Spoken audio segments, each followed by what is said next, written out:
Welcome to Buddha at the Gas Pump. My name is Rick Archer. Buddha at the Gas Pump is an ongoing series of interviews with spiritually awakening people. We've done over 600 of them now, and if this is new to you and you'd like to check out previous ones, please go to batgap.com and look under the past interviews menu where you'll see them all organized in different ways. This program is made possible through the support of appreciative listeners and viewers. So if you appreciate it and would like to help support it, there's a PayPal button on every page of the website. And there's also a donations page that explains some alternatives to PayPal. So thanks. My guest today is Eva Natanya, PhD. I first learned about Eva through a intercontemplative dialogue that she was having with Alan Wallace and Lawrence Freeman, whom I interviewed back in the spring, and that's why I was listening to it, preparing for Lawrence. And I really liked what she had to say and invited her to become a guest. So here she is. Welcome, Eva. Such an honor to be here. Thank you, Rick. Good to have you.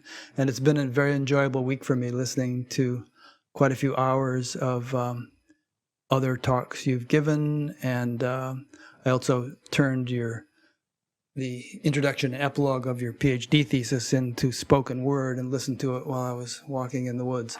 That was interesting.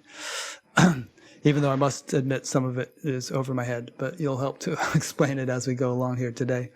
Let's talk a little bit about your background. So you started out as well, you didn't start out, but at a certain point earlier in your life, you were a professional ballet dancer with the New York City Ballet and the Royal Ballet of England, both of which are very impressive achievements. And you must have done a heck of a lot of dancing when you were younger to get that good, to be with these. And so what was it that kind of lured you away from that into really a completely different life that you're living now, which we'll describe or we'll learn about as we talk? Well, it's a long story, and it actually goes concurrently with much of my ballet career, the growing longing and commitment to a life of meditation, contemplation, theological inquiry, philosophical inquiry that could no longer be something I did in my private time at the beginning and end of a day, when most of the day was being given completely to my professional dance career.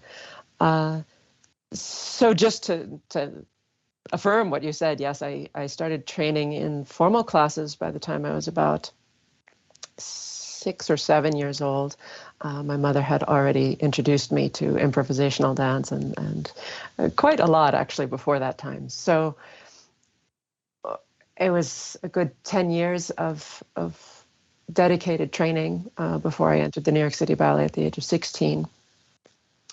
And then danced there for 8 years, full-time, never missing a season. And then the last year of my career, I went to the Royal Ballet in England as a first artist. And at the time, I had thought maybe I would spend another 9, 10, 15 years dancing as long as I physically could in England at the Royal.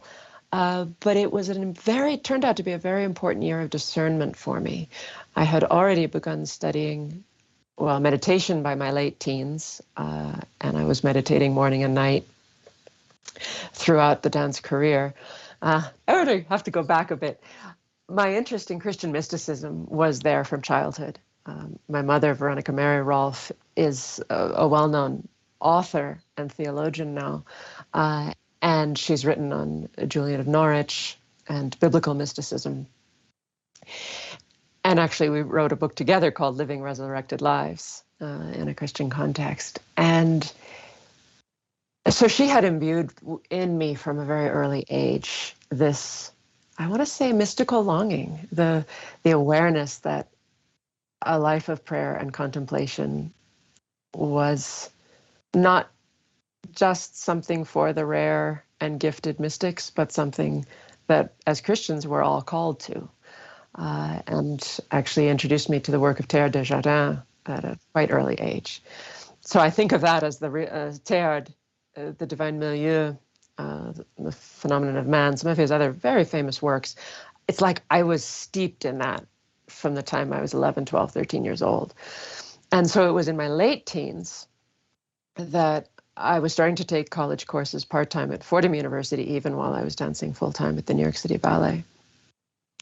And immediately went into classes in world religions. I had an amazing course in Quest for the Absolute, I think it was called, and was already, I had a marvelous professor who was deeply Christian and had spent a lot of time practicing in the Zen tradition herself. And she drew her students, and I will never forget the kind of vistas that she opened up into the possibility of dialogue and comparison across the great mystical traditions of the world. So by the time I was in England, when I was 23, 24 years old, it was already just part of the way I breathed to have a mystical longing and a spiritual quest. And by that time, I had been studying Tibetan Buddhism already for a few years, mostly listening to classes when I was doing my makeup or sewing point shoes, or walking back and forth to the theater. I had very little time to read still. But then in London, I took classes at the Jamyang Center with Geshe Tashi, who is now, I think, abbot of Serje Monastery. And it was a year of discernment, because even during that year, I did I did a week-long solo retreat in Switzerland. I just went and wanted to meditate all week and come back right back to rehearsals for Giselle. So by the end of that year, I had done about a 3-week solitary retreat during our time off. And that had created a certain pivotal momentum for me, that once I came back into the ballet studio that fall, it was as if something had dropped out of it. The appreciation of artistic beauty, the longing to create something exquisite with the human form, that was always there. But something about the attachment of me needing to be in that world had just started to finally dissipate at a level that I think had been coming in fits and starts for a number of years. But I kept discerning, no, it's not time. Don't leave too early. And I'm very grateful for that discernment, because by the time I left, I had no doubts anymore.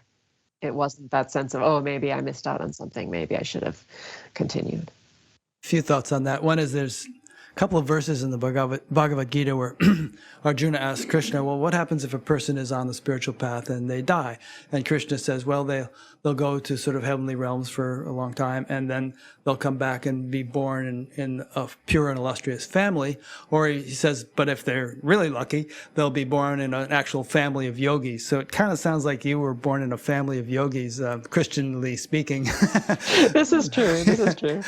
And that whole phenomenon, I run into it a lot, of people who just come into this life with a certain ingrained spiritual fire, and it ignites often at an early age, and sometimes it gets extinguished a bit during their teenage years, but then it reignites and they really take off. So that's interesting. I'm wondering, and also I'm thinking, professional ballet, like professional athletics, takes a great deal of discipline, I'm sure, and it's almost like a spiritual practice. The focus that a professional athlete has to have to be really good, or I'm sure a professional ballet dancer, must have actually been very good training for your current profession. For sure, and I was actually self-aware of that. I won't say exactly when I started to think of it actively as this is my monastery. Like the discipline of going to the bar every morning and working through pain, working through exhaustion, working through fear, adrenaline, anticipation of performance, and the very regularity of it, in the sense of needing to discipline the body and the mind in preparation for whether it's a rehearsal, whether it's learning a new role, whether it's being part of a choreographic project, whether it's having an emergency rehearsal when someone has been injured and then one needs to have a rehearsal even before class, occasionally we would just be walking through something to be sure somebody knew where they were, and then go straight into the performance within a few hours. And so all those different layers of physical and mental demand, I realize, yes, it's an extraordinary training. And once I started to see that it could be a spiritual training as well, the kind of intense self-awareness that I found myself cultivating, I won't even say I decided to cultivate, it just started to come, that I was so intense, especially in moments of immediate preparation for performance. That adrenaline factor creates a vividness, an acuity of mind that actually meditation is working to develop in a much more sustainable way. Yeah. So yeah, I could go on about that. Sure. I think you. What kind of meditation did you learn when you were, what was it, 16? Was it Zen? Well, yeah. So, I haven't thought of the name. Daily We Touch Him, I think, was the name of the book by Father Basil Pennington, who was one of the founders of the contemplative prayer movement.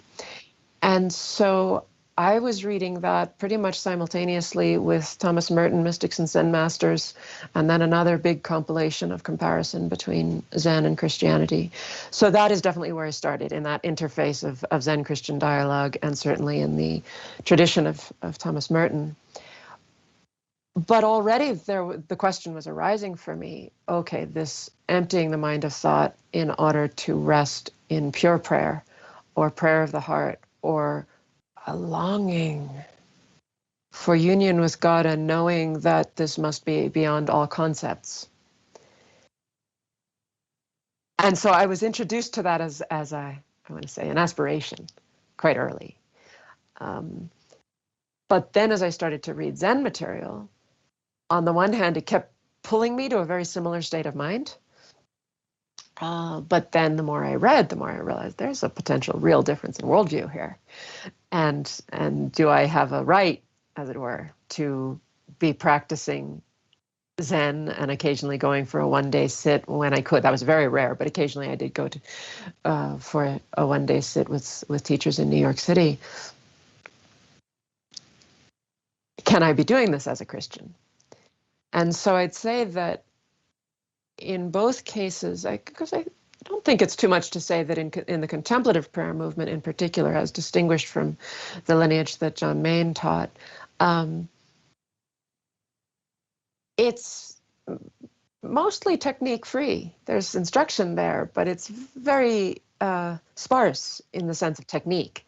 And likewise, in primarily the Soto Zen teachers that I was reading and listening to, very sparse. Even a counter emphasis about, well, don't even follow your breath very much, because that won't take you to the depths. So in answer to your question, what was the technique? My memory is it was a constant searching for technique, because I actually felt I was missing one.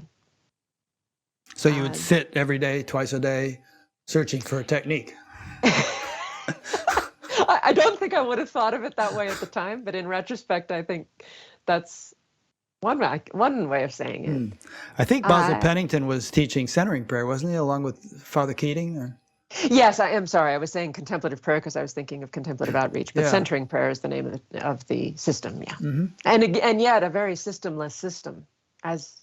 Yeah, they were both inspired by TM, which they had learned earlier, and then decided at a certain point that they just wanted to find something similar in their own tradition. But when I interviewed Father Keating, we were kind of on the same page, because I had a TM background, and sort of the subtler mechanics of meditation that he taught were very familiar to me. Mm-hmm, mm-hmm. Yeah. Okay, good. And then, I guess you must have wrapped up the ballet career in order to then get it deeply into your education. You got an MA in Christian systematic theology at Graduate Theological Union, and a PhD in religious studies from the University of Virginia. And I read parts of your dissertation. It was 800 and something pages.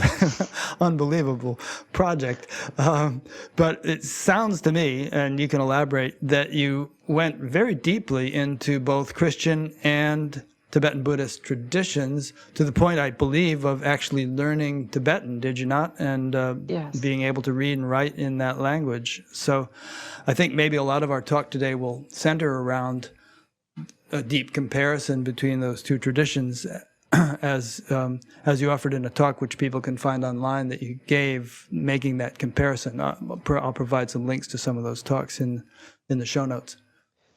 That was kind of a question statement. Yeah, I wasn't sure where you wanted me to pick up. So. Yeah. Anyway, I guess that was a fair synopsis of what your training involved.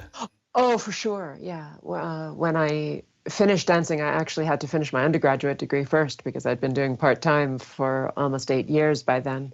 But then I did a full semester, finished my degree at Fordham, and went straight on to the program in systematic theology at the Graduate Theological Union, based in the Dominican school. So many of my classes were right there with the Dominican friars in training for the priesthood, as well as classes with the Jesuits. The Graduate Theological Union is a marvelous consortium of different theological schools, all working in harmony, and the kind of opportunities for interfaith work, even among Christian denominations, is extremely strong there.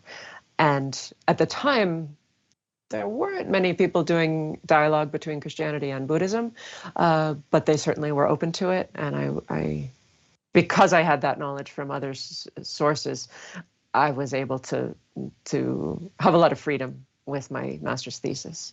Yeah. So let's kind of get into, well, let's one more little bit in your bio before we shift gears. Sure. So now you're in Crestone, Colorado, and you're in a beautiful place. I'm going to show the website on the screen here. It's the Center for Contemplative Research.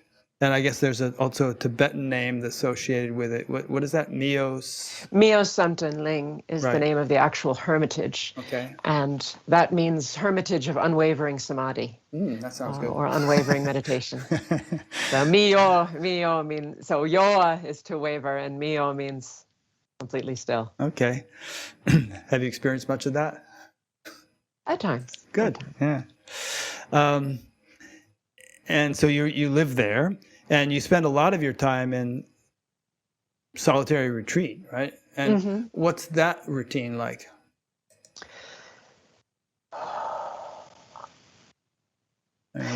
Give us a typical day. Yeah. I'm trying to think how to broach into it in the right way. So we are in a community, actually, of retreatants now, those who have committed themselves to long-term retreat, which is very different from the kind of retreat I was in from 2017 to 2020, when I was all on my own, and I was in a couple different places on my own in solitary retreat. But here, because we have the unique opportunity to be a community of yogis, really, a family of yogis of a new kind, and each person has been carefully selected. There's an application process. I'm actually responsible for a lot of the review of applications now. And so that's why I wanted to say that before jumping into a typical day, is the kind of preparation it takes before one's even ready for that typical day, which is, as we know, there are many circumstances in which one can go for a 3-day retreat or even a week-long retreat, really just to explore techniques one might have learned in classes, in guided retreats, in teachings, and so on. But in order to enter into a retreat of greater length, it takes that process of working up to it, because so often people dream of, oh, if I could be in retreat for 3 months, if I could be in retreat for a year, reality would change. And yet that year or those 3 months is made up of hour intervals and 10-minute intervals and millisecond intervals of being at peace with one's own mind, or finding peace with one's own mind. And solitude becomes a kind of a powerful incubator, because whereas in our ordinary existence, especially in 21st century society where there's so much input from the outside, it helps what Buddhism for sure says is the root of our problem anyway, which is that we see things appearing and we think they're really out there. And so the more things that are interacting with us and giving us input and our output gets associated with it. Watching television, watching a computer screen, having conversations, digital conversations, real life conversations. It means that the kind of disturbances and mental afflictions that come up from within get mixed up in that busyness, so that one's seeing, let's say, the negative or harmful actions of other people, and then one's seeing one's own mental afflictions, but one can't tell the difference.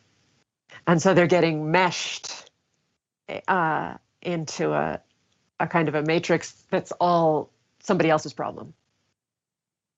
And of course, many people, most people, I think, who are on a spiritual path consider themselves to be on a spiritual path. They've already realized, I need to look within.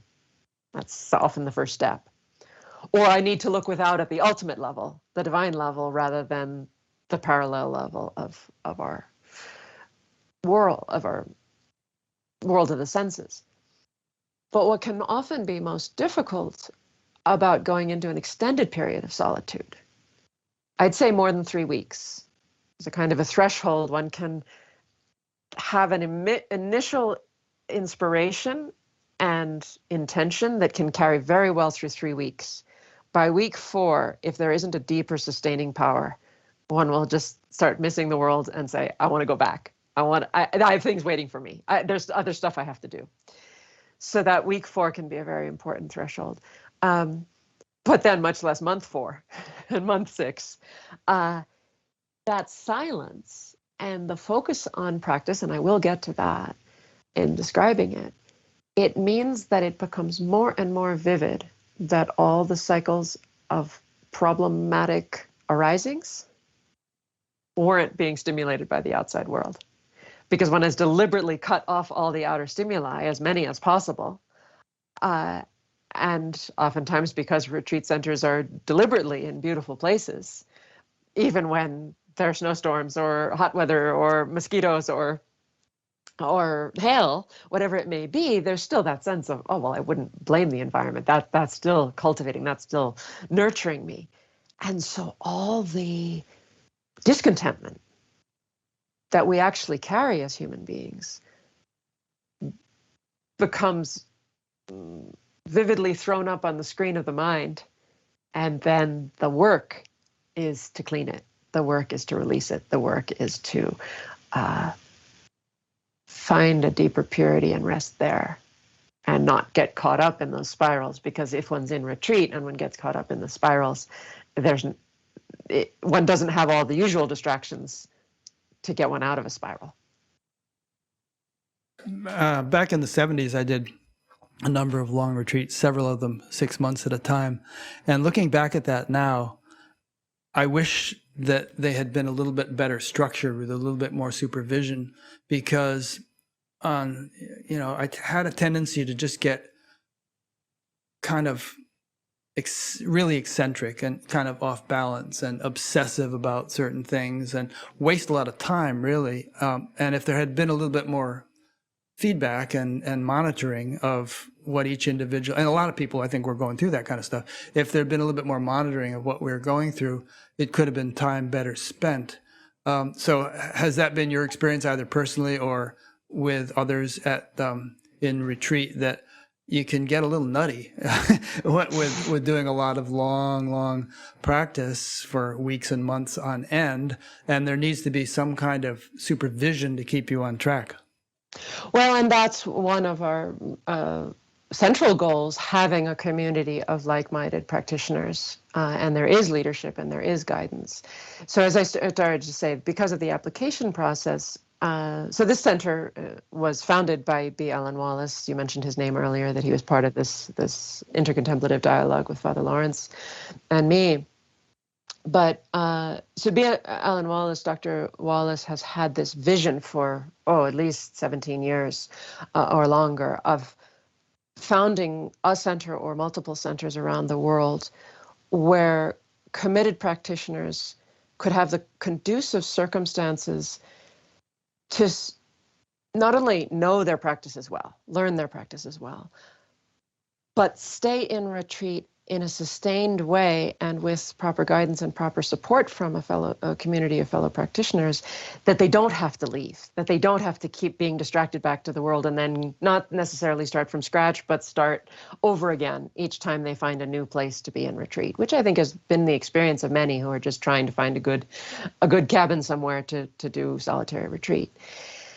And so the system of practices that we've all learned and everyone needs to have been practicing for quite some time before they're even ready to go into long-term retreat are based in the Buddhist practices known as shamatha and vipassana. So shamatha being sometimes translated as quiescence or stillness, sometimes calm abiding, which is a very literal translation of the Tibetan words shi, ne, and that shi is peace and ne is resting.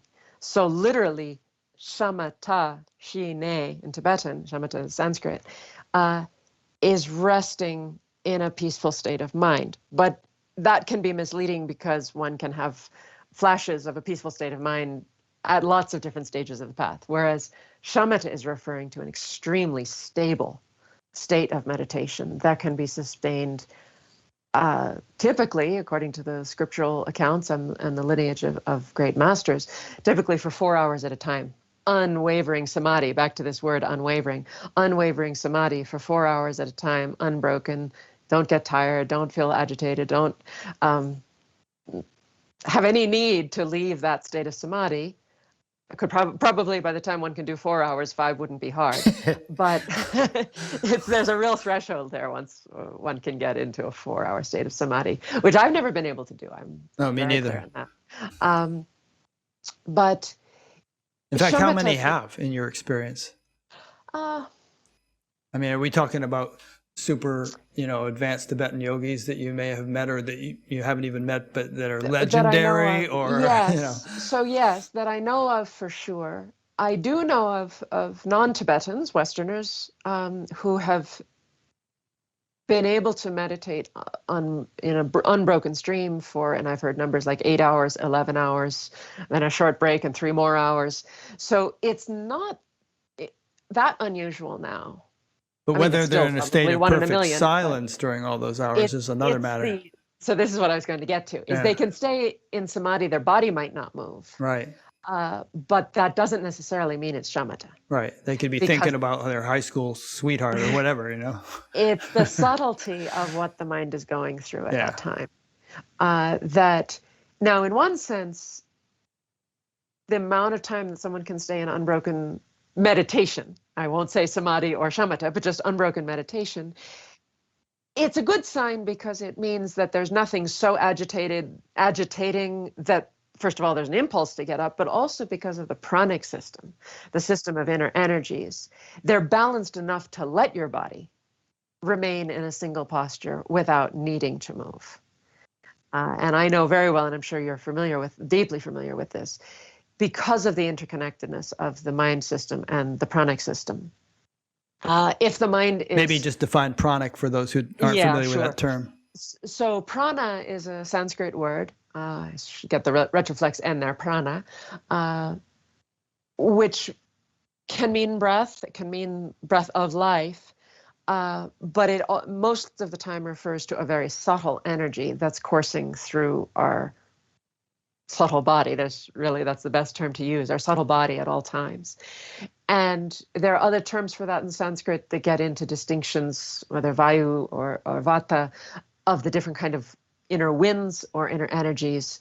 Some of them are quite coarse, as is in the energy it takes to be speaking right now, the energy it takes for digestion and excretion.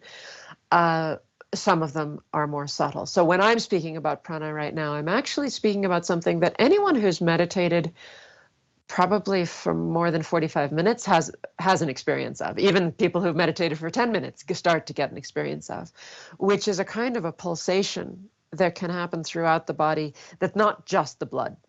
That's not just the blood moving through the veins. It sometimes can manifest in tingling sensations. The more one meditates, the more one practices, especially mindfulness of breathing, one can follow the way that energy is coursing through the body in different places, and it starts to balance itself.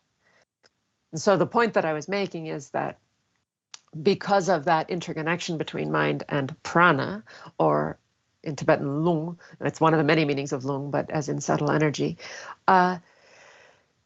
if the mind is really disturbed, it will disturb the prana system to such a degree that one won't be able to sit anymore. And vice versa, wouldn't you say? Yes. So the calmer the mind becomes, then the calmer the pranic system becomes, for sure, both ways. Yeah. And when you say pranic system, it kind of reminds me of the Kundalini and rising up through the Sushumna, and then there's the Ida and the Pingala and the nadis. It sounds a whole lot like that same description. So, yeah, and I know you had mentioned this question to me earlier. Those are all Sanskrit words, and they have their proper place in Buddhism as well as in Hindu Tantra. So the Shaiva Tantra systems, the Buddhist Vajrayana systems, they do actually use many of the same words. So Sushumna being the central channel, Ida and Pingala being the right and left side channels. Ida's the left, I think. Pingala's the right. I haven't used it in a while. I haven't used those in a while. Kyangma and Roma are the Tibetan. And then Kundalini. Okay, that's an intensive word that I think I should explain now to the best of my ability. So when I'm speaking about prana in general, and the kind of prana one can experience after meditating for half an hour a day for a couple of weeks, and then the mind just quiets down enough to start to notice, oh, there's another layer of sensation here. That is not prana that's either in one of the two side channels or in the central channel. That's prana that's everywhere and intimately associated with the breath, the coarse respiration, of course. According to both Hindu and Buddhist tantric systems, the side channels are, I want to say, like, I'm getting road analogies, but it's not quite, it's not like on ramps or anyway, I won't go too far in a highway analogy. But the pranas move up and down through these side channels, which are actually close to the spine, and sometimes they're described as meeting here, sometimes they're described as ending here. There are many different visualizations actually, which affect the way that one even experiences them. For audio listeners, you pointed to the third eye area and the crown chakra areas. Go ahead. Thank you for that. So what I'm actually starting to say is that it's not like they're physical in the way that the aorta vein is physical. Sure, subtle. They're subtle, and no physical instruments known to contemporary science would be able to detect them. Right. But they are physical in the sense that they have a location in space. Mm-hmm. And the energies that move through them have physical properties that's different from sheer consciousness, which is not physical. Right. But they are not inherently existent in the sense that they're malleable. And by training the mind and the pathways of the energies, one's actually training the way that those channels will function within one's physical system. And so sometimes people are confused by the fact that there are so many different systems of visualizing the channels. It's like, well, which one do I have? Potentially we have all of them. Now, sometimes the teacher toward whom we're drawn, or a particular system, let's say it's the Kala Chakra system versus a Guhya Samaja system within Tibetan Buddhism, they will have drastically different presentations of the inner body. And according to even which one's practicing at a certain time, one will have to visualize one's own inner body in a different way. And that shows the very malleability of how that body arises in relationship to the way it's being conceived. It's tricky. It's tricky to say that. All right. So you've alluded to being able to reach a state of samadhi or perfect quiescence for, ideally is at least 4 hours. And we've talked about pranas being related to that. And we've talked about the kind of stirring up of vasanas or samskaras, the purification process that can take place when one goes into a long retreat. And there's a question which came in here from a listener, which I think I can use to ask you the question I'm about to ask. This is from Sylvia in Freiburg, Germany. She says, I am an awakening neuroscientist who has only recently begun to explore meditation as a tool to study consciousness from a first-person perspective. I want to better understand consciousness and think it can only benefit everyone to learn more and awaken. What else do I need to work on? And let me just add to that and ask you, so far we've talked about what we might call the ideal end result of meditation, which is a balancing of the pranas and a state of samadhi for an extended period of time. But how do you bring that about? What kind of actual practice or technique are you talking about and you might even comment on beginning practices, which somebody like Sylvia might be able to practice, and more advanced ones, which you might need to practice in order to go into samadhi for 4 hours. Mm-hmm. So, in order to come back to that answer and bring closure to your previous question, Kundalini refers to what's sometimes translated as inner fire. And that's an example of an extremely advanced practice, which I think some people have unfortunately had the experience of being introduced to much too soon, and then using those kinds of energies, getting some very powerful experience that may seem to bring insight or a totally new view of reality for a time, but is not necessarily lasting in its results. And within the Buddhist Vajrayana system, which I'm most familiar with, and what you would have seen at the end of my dissertation also, this reference to it's really only most appropriate to do those practices when one already is able to sustain meditation for these extended periods. So this is a way for me now of backtracking, which is to say there's been a lot of interest recently in, these cool inner body practices and work with the winds, work with the channels. And yet when one doesn't have a state of mind that is truly stable and truly purified, those practices end up being like working with nitroglycerin. Yeah, they can be dangerous. They can be really dangerous. I mean, I've known people who've done like a lot of intense pranayama or too much of this practice or that practice, and they've ended up in mental hospitals, Yeah. And I can give a reason which may help a lot of people. I hope this will be helpful for a lot of people. Because the pranas and the mind are so intimately connected, if one has not yet purified the mind of coarse and subtle levels of mental affliction, as in anger, hostility, jealousy, intense attachment, greed, and so on. Those are examples of mental afflictions. There are 84,000 of them, according to the Buddha. If one has not done a long process of purification of mental afflictions, and that's what I'll get to in terms of describing meditation practices. Sure. But if one has not yet done that, and one is trying to use visualization techniques, even physical asanas, pranayama, and so on, to force energies into the central channel too quickly, then as one of my teachers long ago said, it's like messing around in the subtle body with a blunt tool. Yeah, like good point. You're trying to do brain surgery with a knife and fork. and it's just, and so the thing is, it's hit or miss. There are so many chambers to the heart chakra, not as in the physical heart, but the heart chakra. People can think, oh, wow, I'm bringing all this energy to my heart.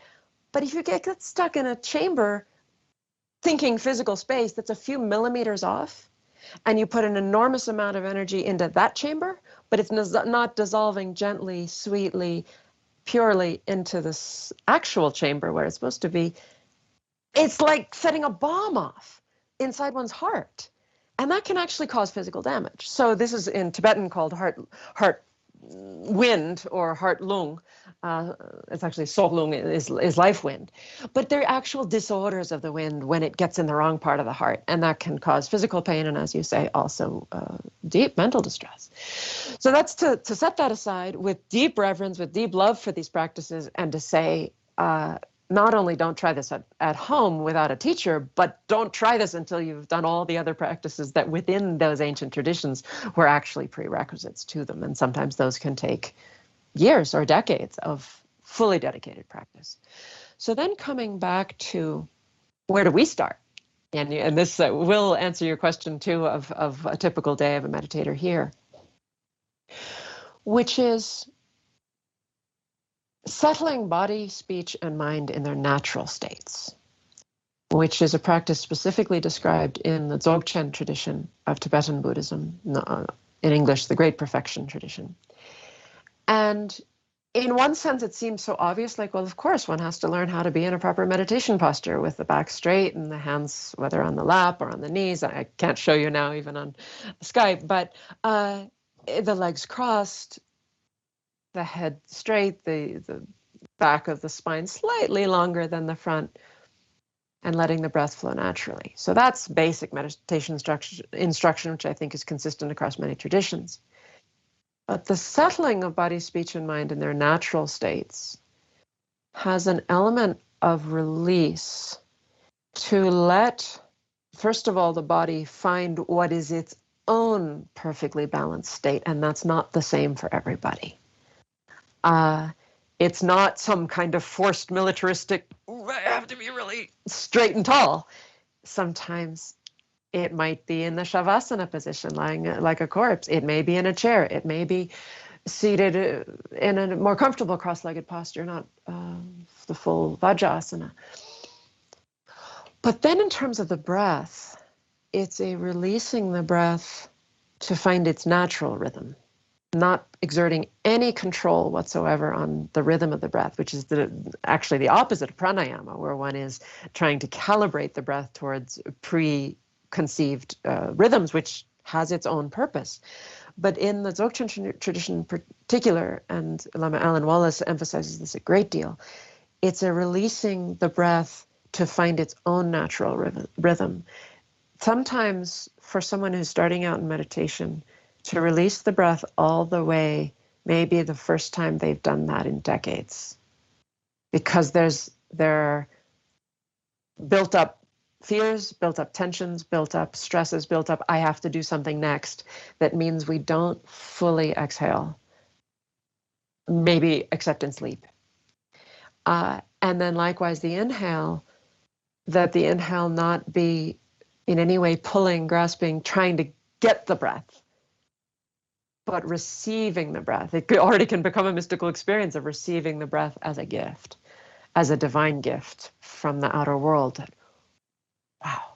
And just letting the breath fill one's whole body can be a sacred experience. And then settling the mind in its natural state can begin as within the first few minutes of a meditation, simply letting one's eyes open, actually, not keeping the eyes closed as though my mind is in here somewhere, but letting the awareness flow through the eyes into the space in front of one, and being utterly at rest, to find a stillness of awareness that doesn't need to move. And so then the flow of thoughts, and they're not right to left or left to right, they're not forward or back, to allow the space of the mind to become vividly clear. And it's not in the space of in front of one. Keeping the eyes open actually really helps identify the space of the mind as something distinct from any of the other five senses. In Tibetan, it is literally called the sixth sensory faculty, manas, or in Tibetan Yiki Nampashepa, the mental faculty. Well, the mental consciousness, Yiwong would be the mental faculty. And to identify that even when the senses are able to pick up data, there is something else going on, which is our awareness of our own thoughts, that is not subsumed by any of the other five senses. And especially for a neuroscientist, anyone who is looking in detail at what is consciousness as distinct from its neural correlates, to forever get over the idea that the brain itself is producing consciousness, because I won't even get into it. It's nonsense if one has this kind of an experience of mental consciousness as being a completely distinct phenomena with its own faculty of perception and its own field in which those phenomena arise. And so that, as I said, can be a beginning practice in the first 5 minutes before moving on to a meditation that's focused on a visualized object or an analytical object. But in the context of a shamatha retreat, a retreat focused on achieving this kind of unwavering stability, which is very much what our center is focused upon. It's our initial purpose. I won't say it's our ultimate purpose, but it's our initial purpose. One can then spend 8, 10, 12 hours a day just settling the mind in its natural state. And the way that the thoughts arise and release themselves and the stillness of awareness becomes more and more still, more and more unwavering. It won't get hijacked by thoughts. That can be a long process, sometimes a very difficult process, but ultimately a very liberating process. One last thing before we go on to the next, because I know there's so many topics that can come up. I wouldn't even call this 4 hours of unwavering samadhi the end of anything. It's not the end of a path to liberation. It's not enlightenment. It's not really a goal in itself. It is simply having a tool of mental stability that is now fit for the work. And actually that's a term, pliancy, or being fit for the work, lesu rungu in Tibetan, of higher practices of meditation. I mentioned earlier vipassana is, or in Pali and known in the West as vipassana. The true meaning of that is higher insight. And so once one has a tool like that, a stable tool, a really good microscope or a really good telescope, then that can be used to investigate reality. And it's that then opens the way for the whole process, the whole path to liberation in a Buddhist context. So I just wanted to clarify that shamatha itself is not really considered the end of anything in Buddhism, at least. Yeah, I'm not sure that there is an end of anything, but we can talk about that. Yeah, sure. But so you almost taught us how to meditate, or a way of meditating just then. I just want to ask quickly, is there any kind of instruction that one can get online from you or your group, and or can people go there for a weekend retreat or something and get a bunch of instruction without having to commit to a long program? So our center is not set up for that kind of shorter retreat right now. It's not our purpose, and we don't have the cabin. We don't have enough cabins for it at the moment. But so as I've mentioned before, B. Alan Wallace, Dr. Alan Wallace, also known oftentimes now as Lama Alan, he is a thoroughly qualified Lama within the Tibetan Buddhist tradition. He has taught thousands, if not tens of thousands of hours of courses and guided meditations that are available online, principally from the Santa Barbara Institute, SB Institute, so sbinstitute.com, I believe it is, .com, and then alanwallace.org. Actually, I've been involved in working on the linking of these websites recently so that it is as easily accessible as possible from each of our respective websites. So yes, primarily it's the teachings of Alan Wallace that our Center for Contemplative Research is based upon at present. There are also lots of teachings on YouTube with Alan Wallace. There's it's called The Way of Shamatha Retreat that I actually participated in teaching in 2019. It was at the Vajrayana Institute in Sydney, Australia, and that's available on YouTube from the Vajrayana Institute channel. It's called The Way of Shamatha 2019, The Way of Shamatha Retreat with Alan Wallace. Okay, so people can look that up. That I actually would highly recommend as a starting point, because it was intended as a 1-week retreat. All the videos are online, and it goes through the theory and practice of shamatha. And so anyone who has access to YouTube can then go through those videos at their own pace, learn the meditations, take the meditations onto their own cushion, literally. And Alan Wallace is famous for his 24-minute guided meditations because he's given, as I say, thousands of them over the years. And even though there are many different techniques he teaches, but even within a single technique, every time he teaches it, it has more nuances. And so people who've been studying with him for decades never get tired of listening to those 24-minute sessions.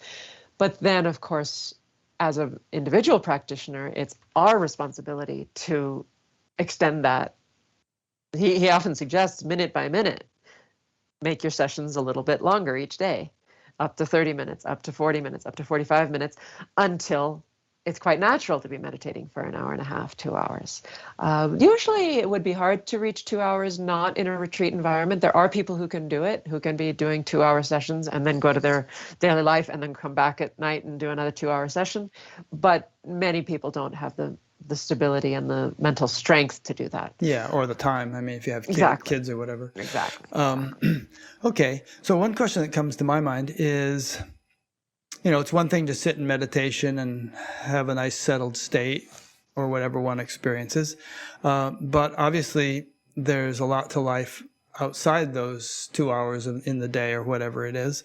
And how do you deal with the idea of integrating whatever it is one gains in meditation with the 24/7 cycle of one's life? Does it happen automatically, like dipping a cloth in dye and then bleaching it in the sun, and to a certain extent it remains color fast? Or do you have to sort of do something in the field of activity to retain what you have experienced in meditation or benefit from it? For sure, practice takes effort, constant effort, and much more effort often at the beginning than later on as new habits have been formed. In the Tibetan Buddhist tradition, this is known as Lojong, or training the mind.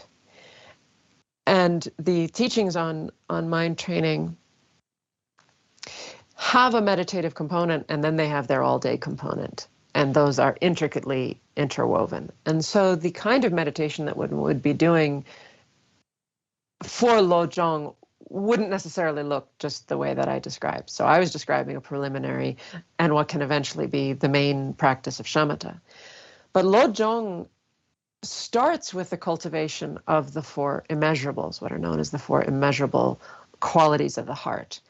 And this is immeasurable loving kindness, immeasurable compassion, immeasurable empathetic joy, and immeasurable impartiality. Now, of course, I could talk for hours just on those four. But to say this much, and many people have become familiar with these techniques because they've even been secularized within the last few decades in mindfulness-based practices. Cultivating loving kindness and compassion in particular have already become quite popular in that way. But within a Buddhist context, and of course we could talk for hours about how I would say all of this in a Christian context as well, cultivating loving kindness so that it is not attachment. It's not just about recognizing the people we love and cultivating more love for them. That's great if we can. But to develop a loving kindness that is free of attachment already means meditating on an impartiality, and this is the way the four are interconnected, an impartiality that equalizes how we, I won't say feel about, but how we relate to those who've hurt us and those who've helped us. And of course, it takes a lot of reflection in the full scope of a Buddhist worldview to look at how Buddhism means that we have had relationships with every other sentient being, not just every human being, but every sentient being, to such an extent that everyone has been our mother in the past. In some lifetime or other. Through countless past lifetimes. Right. Every being has been our mother.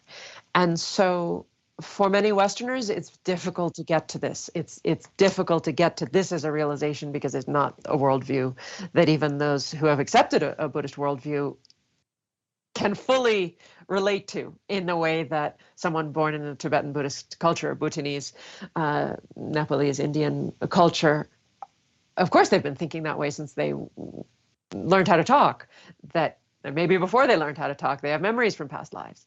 But not to belabor that, the point being there are many ways to get to an impartial loving kindness, which doesn't mean an indifferent loving kindness or just kind of flattened out loving kindness.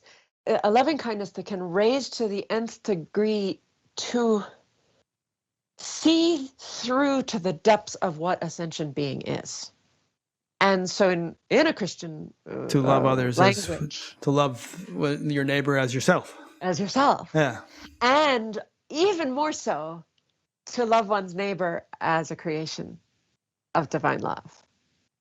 So that one is seeing past the surface appearances. And that is really the only authentic way to get past the things that people have done, whether to us or to others, that are negative, that are harmful, that are despicable. And not in a Pollyanna kind of way, say, oh, I'm overlooking everything and I'm non-judgmental. No, of course, in Buddhist ethics and Christian ethics, there's no room for throwing ethics to the winds. On the contrary, it's holding people accountable in all the ways we need to hold them accountable, because a lot of emotion comes up, because we have seen through to the depths of what that being could be. Why does that stir up so much emotion? Because if we let come to mind some of the people who are doing the greatest harm in the world right now, and we can even for a moment think that if we could see through to their essential nature, it's the purity of a divinizable nature. I'll use that phrase for now. A nature that is fundamentally pure, and through a process of dedicated spiritual practice could be purified perfectly. I'm reminded of the Pogo comic strip. We have met the enemy and he is us. Yeah. And his essential nature actually, is our essential nature. Well, of course, that has a different that phrase has a good different connotation, and more like what I was saying earlier about when we can recognize how much of our suffering is coming from our own projections onto a world as well. Our enemy is the reflection of that which may be the worst in us. But that's maybe more in our. But when you talk about essential nature, there's really only one of us, and. Oh, wouldn't you say? No, okay. I wouldn't say that. Not Buddhism and not Christianity. I know that it's more of a Vedanta thing. Yeah, that would be much more, and it's the right language in Vedanta. But in Buddhism, mind streams, the continuum of consciousness from life to life, is individual. Yes, got you there. And there are countless of them. There's never anywhere where the Buddha says there's a finite number of sentient beings.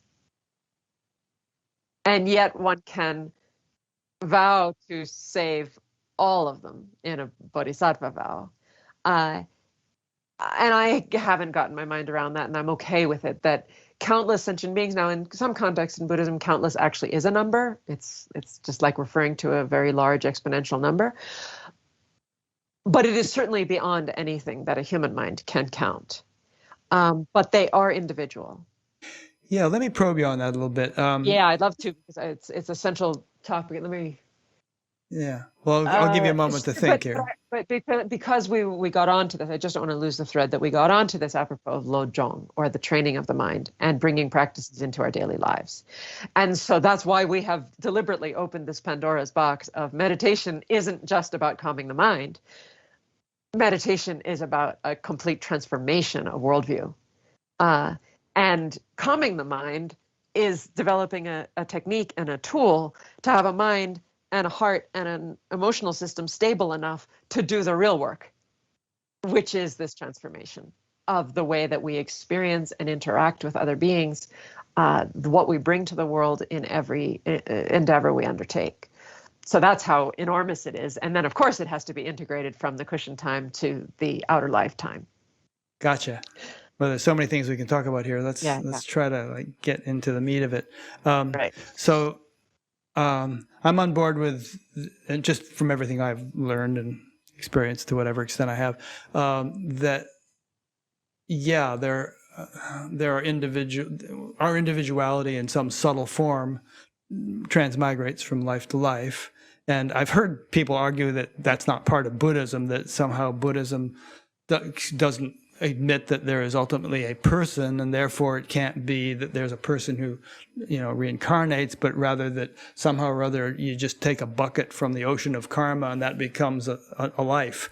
But it sounds like from everything I've heard you say, Buddhism is more on board with the way Hinduism sees it, which is that we have a soul, and that soul evolves over subsequent, a whole series of lifetimes, and moves up the scale of evolution. Is that correct?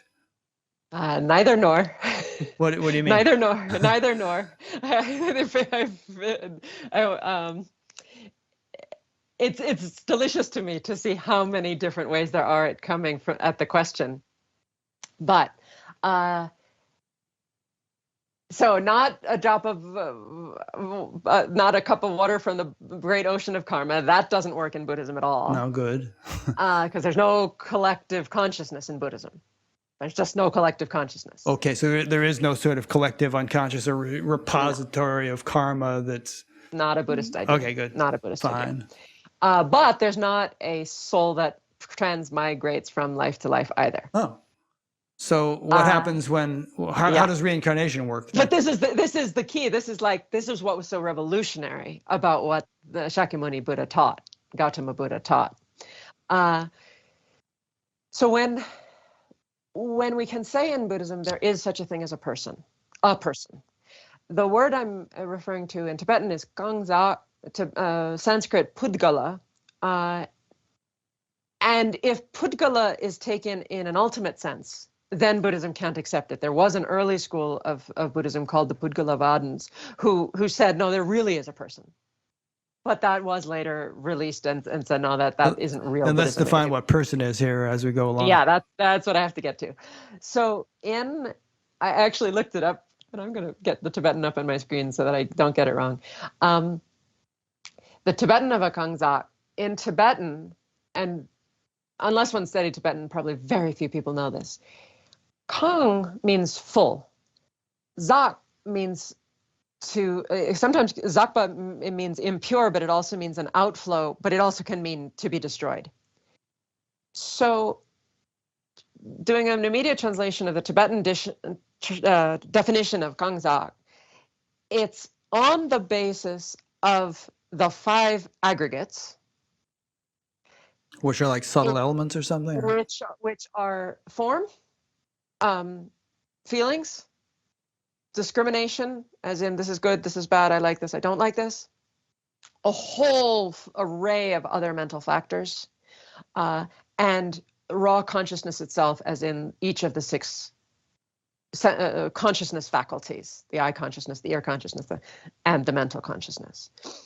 So Buddhism asserts that yes, there are 5 aggregates, 6 consciousnesses, but 5 aggregates, which basically is like saying a collection of body and mind. And so on the basis of a collection of body and mental factors, mental phenomena, there is merely labeled a person. And in Tibetan, there are different words for this, but in English, all of them could be person, human, being, sentient being. And when in that stream of a being, there's both faults and good qualities. That is what one is filled with, gangwa. But sometimes those flow out and they're destroyed, zakpa. So that's what a kangza is. And so basically, if one gets the idea of a person as a temporary conglomerate, that then moves on. But when Buddhism refers to that which moves from life to life, it's not the person. It's the stream of very subtle mental consciousness. Well, actually, both very subtle and subtle.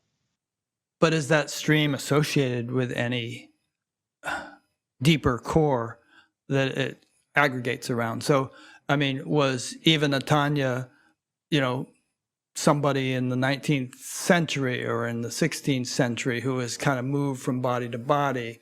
Or are you a sort of a unique conglomerate right now that has never existed or in any way, shape, or form previously? So this is what's so difficult from a Christian or a Hindu point of view to express, and it took me a long time to get my mind and heart around it, which is there's a continuity of consciousness. And as I said, a subtle stream of consciousness. And that is what uniquely, and again, it's metaphorical to say, but it's good enough to say, carries karma. The imprints, the memories of past actions are carried in that stream of awareness. That awareness is not locked into any physical substrate at the coarse level. There is considered to be a subtle prana, or a wind, that consciousness is associated with. And one could say, and then I won't get into the distinctions between subtle and very subtle. That's a Vajrayana point of what they mean by very subtle.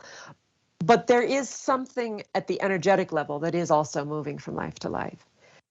But everything we, as human beings, think of as a person is not what travels. And so the uniqueness, and this has been really important for me actually as a Christian and as a Buddhist to establish for myself, which is the uniqueness of the individual person, which is so core to Christianity. It's not defiled, shall I say, from a Buddhist point of view, because they acknowledge that this person with this name, with this physical body, with this brain configuration, with this set of memories, that's a human being, is unique. And so insofar as Buddhism does acknowledge that there could have been a human being even 50 years ago whose stream of awareness continued into the womb to become this person, me,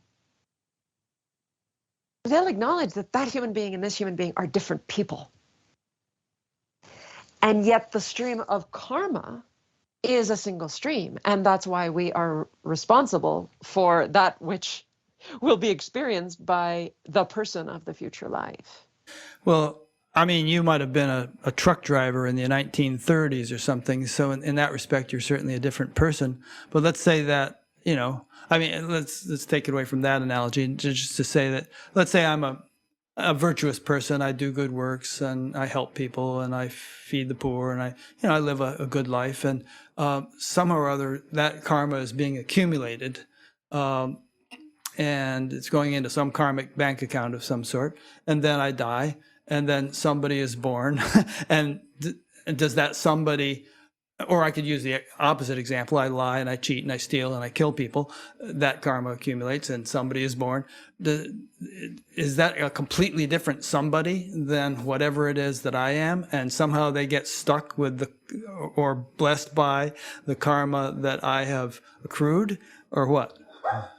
Well, this is where it's the neither nor and the both and, which is insofar as we suffer things that we're not responsible for in this life, whether it's a child being born with AIDS or being born into a refugee camp or all the suffering that we see, overt, horrific suffering that we see in this world, that makes people so averse to the very idea of karma because they think, don't tell me that person deserved that.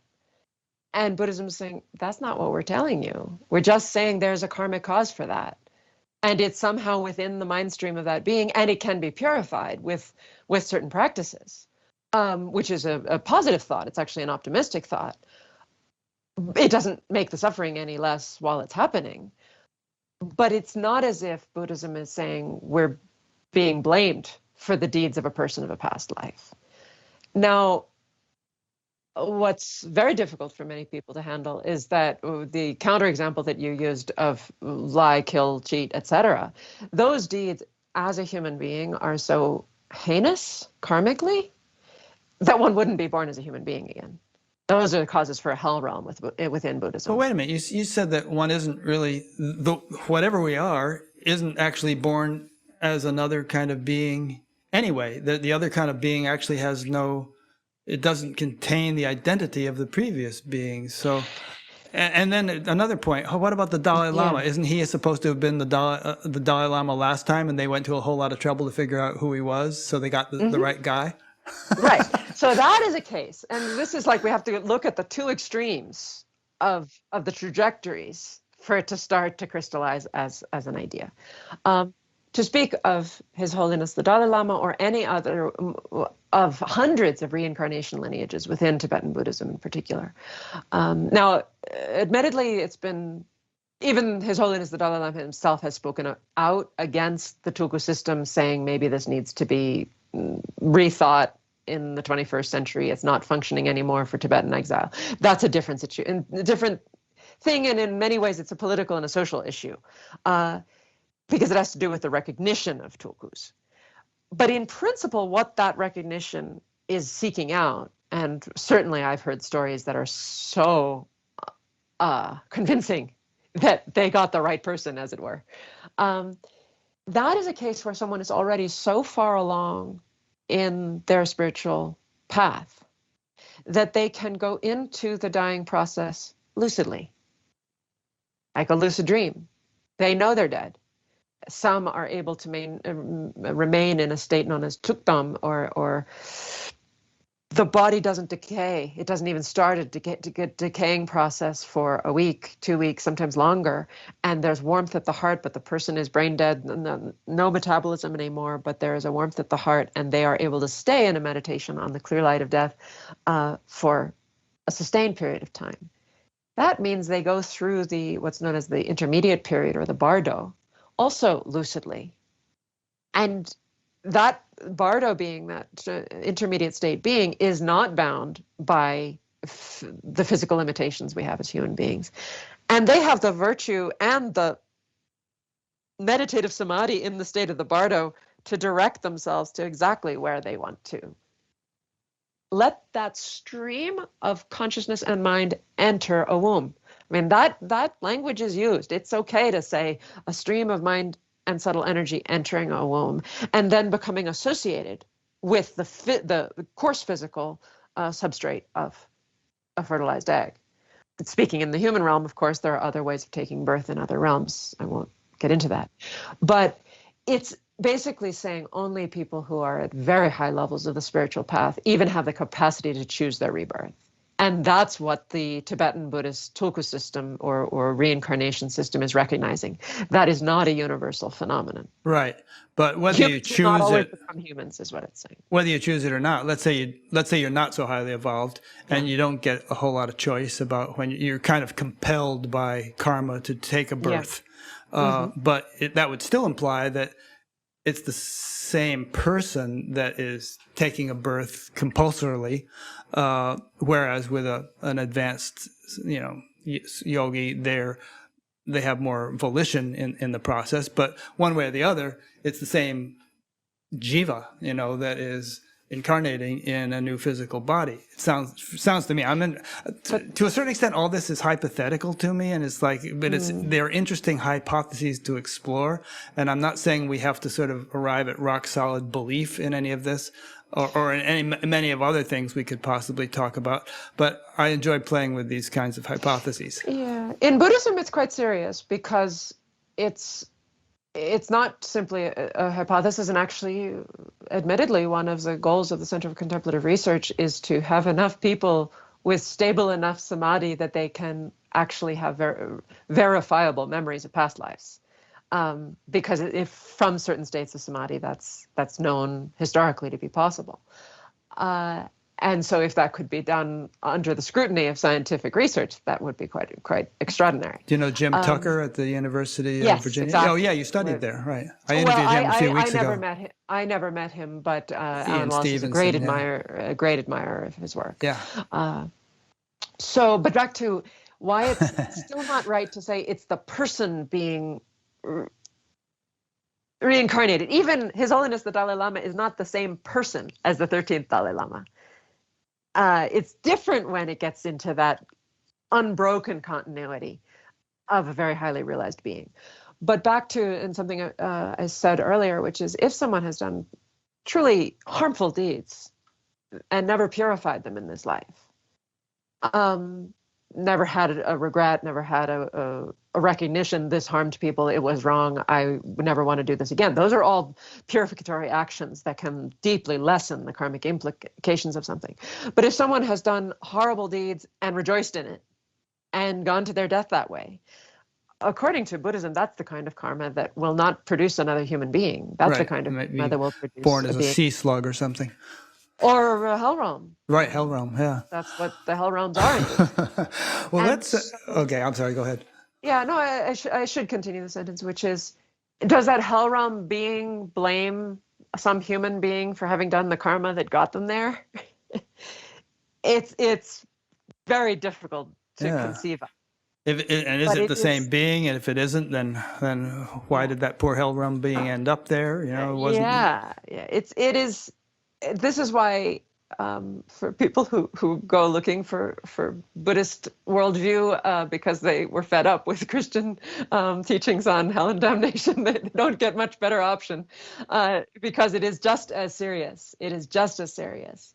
But the reason I keep saying neither nor and both and is because as long as we associate the idea of person as all of the aggregates, all of the things about what it means to be me, then that kind of attachment will not be able to handle these kinds of topics, because it'll say, what'll happen to me in a hell realm? That's terror, excuse me. Or how could I have been that other person in the past? It really messes with our idea of what it is to be a human being. But if we can think of it, and this is where dream work can become very, very powerful in helping to assimilate these ideas. How many people with 20-minute lifespans have we been in our dreams? And some of them look like the person we identify with in this life. For some people with very rich dream lives, they can show up as a caterpillar. They can show up as I did hear a story of somebody who showed up in their dream as a long playing record. They were a record player. They were a record in their dream spinning. So this then touches, and maybe this could be our next topic, onto the Buddhist concept of illusion, is that the person is illusory. The very fact that we're the person we think we are right now is a collection of appearances that we're identifying in a certain way. That's why the definition of person in Tibetan is saying, on the basis of these aggregates, this is labeled, and that's what gets to be a person.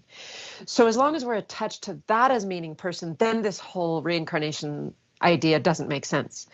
As we know, the Buddha denied the idea of a soul or an Atman that was permanent and inherently existent and like a thing that moved from life to life. So it's not like Platonic notions of rebirth either. And this is why, incidentally, I would argue that the Christian refutation or rejection of ideas of reincarnation were based on ideas that are not the same as Buddhist ideas. So Buddhist ideas of rebirth are not the ones that were rejected explicitly by Christianity in its early centuries. But as we can, through meditation practice and through vipassana deconstruction of even what we think we are right now, it can make more and more sense. Well, what is this subtle stream of consciousness that is simply carrying karmic propensities, karmic memories, karmic imprints, karmic possibilities? And that turns into something in the future. And I have the ability, it actually becomes a practice of compassion.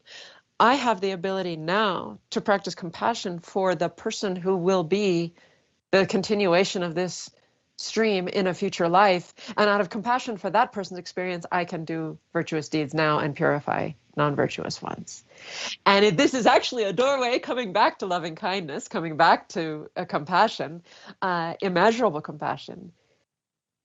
Shantideva, I believe it's the 8th century in India, used this argument to say, once you understand the emptiness of yourself, to feel any caring about who you'll be in a future life should be the same logic by which you feel caring for anyone else who is lateral. You see how I'm doing the forward, back, and the lateral to all sentient beings. Because effectively, they're no more me and no more not me, ultimately speaking, than a future life and a past life are me or are not me. But this is not collective consciousness. Do you see the difference? I'm talking in terms of streams and in terms of latter and distinct streams. But because both are merely labeled collections, we should care as much about the future continuation of this collection as about all the other collections who exist right now. Sure. I'm seeing a quote here that I wrote down, that Tsongkhapa and Nagarjuna both taught that although everything is ultimately illusory, what we do matters. You were just leading into that a little bit. Yeah.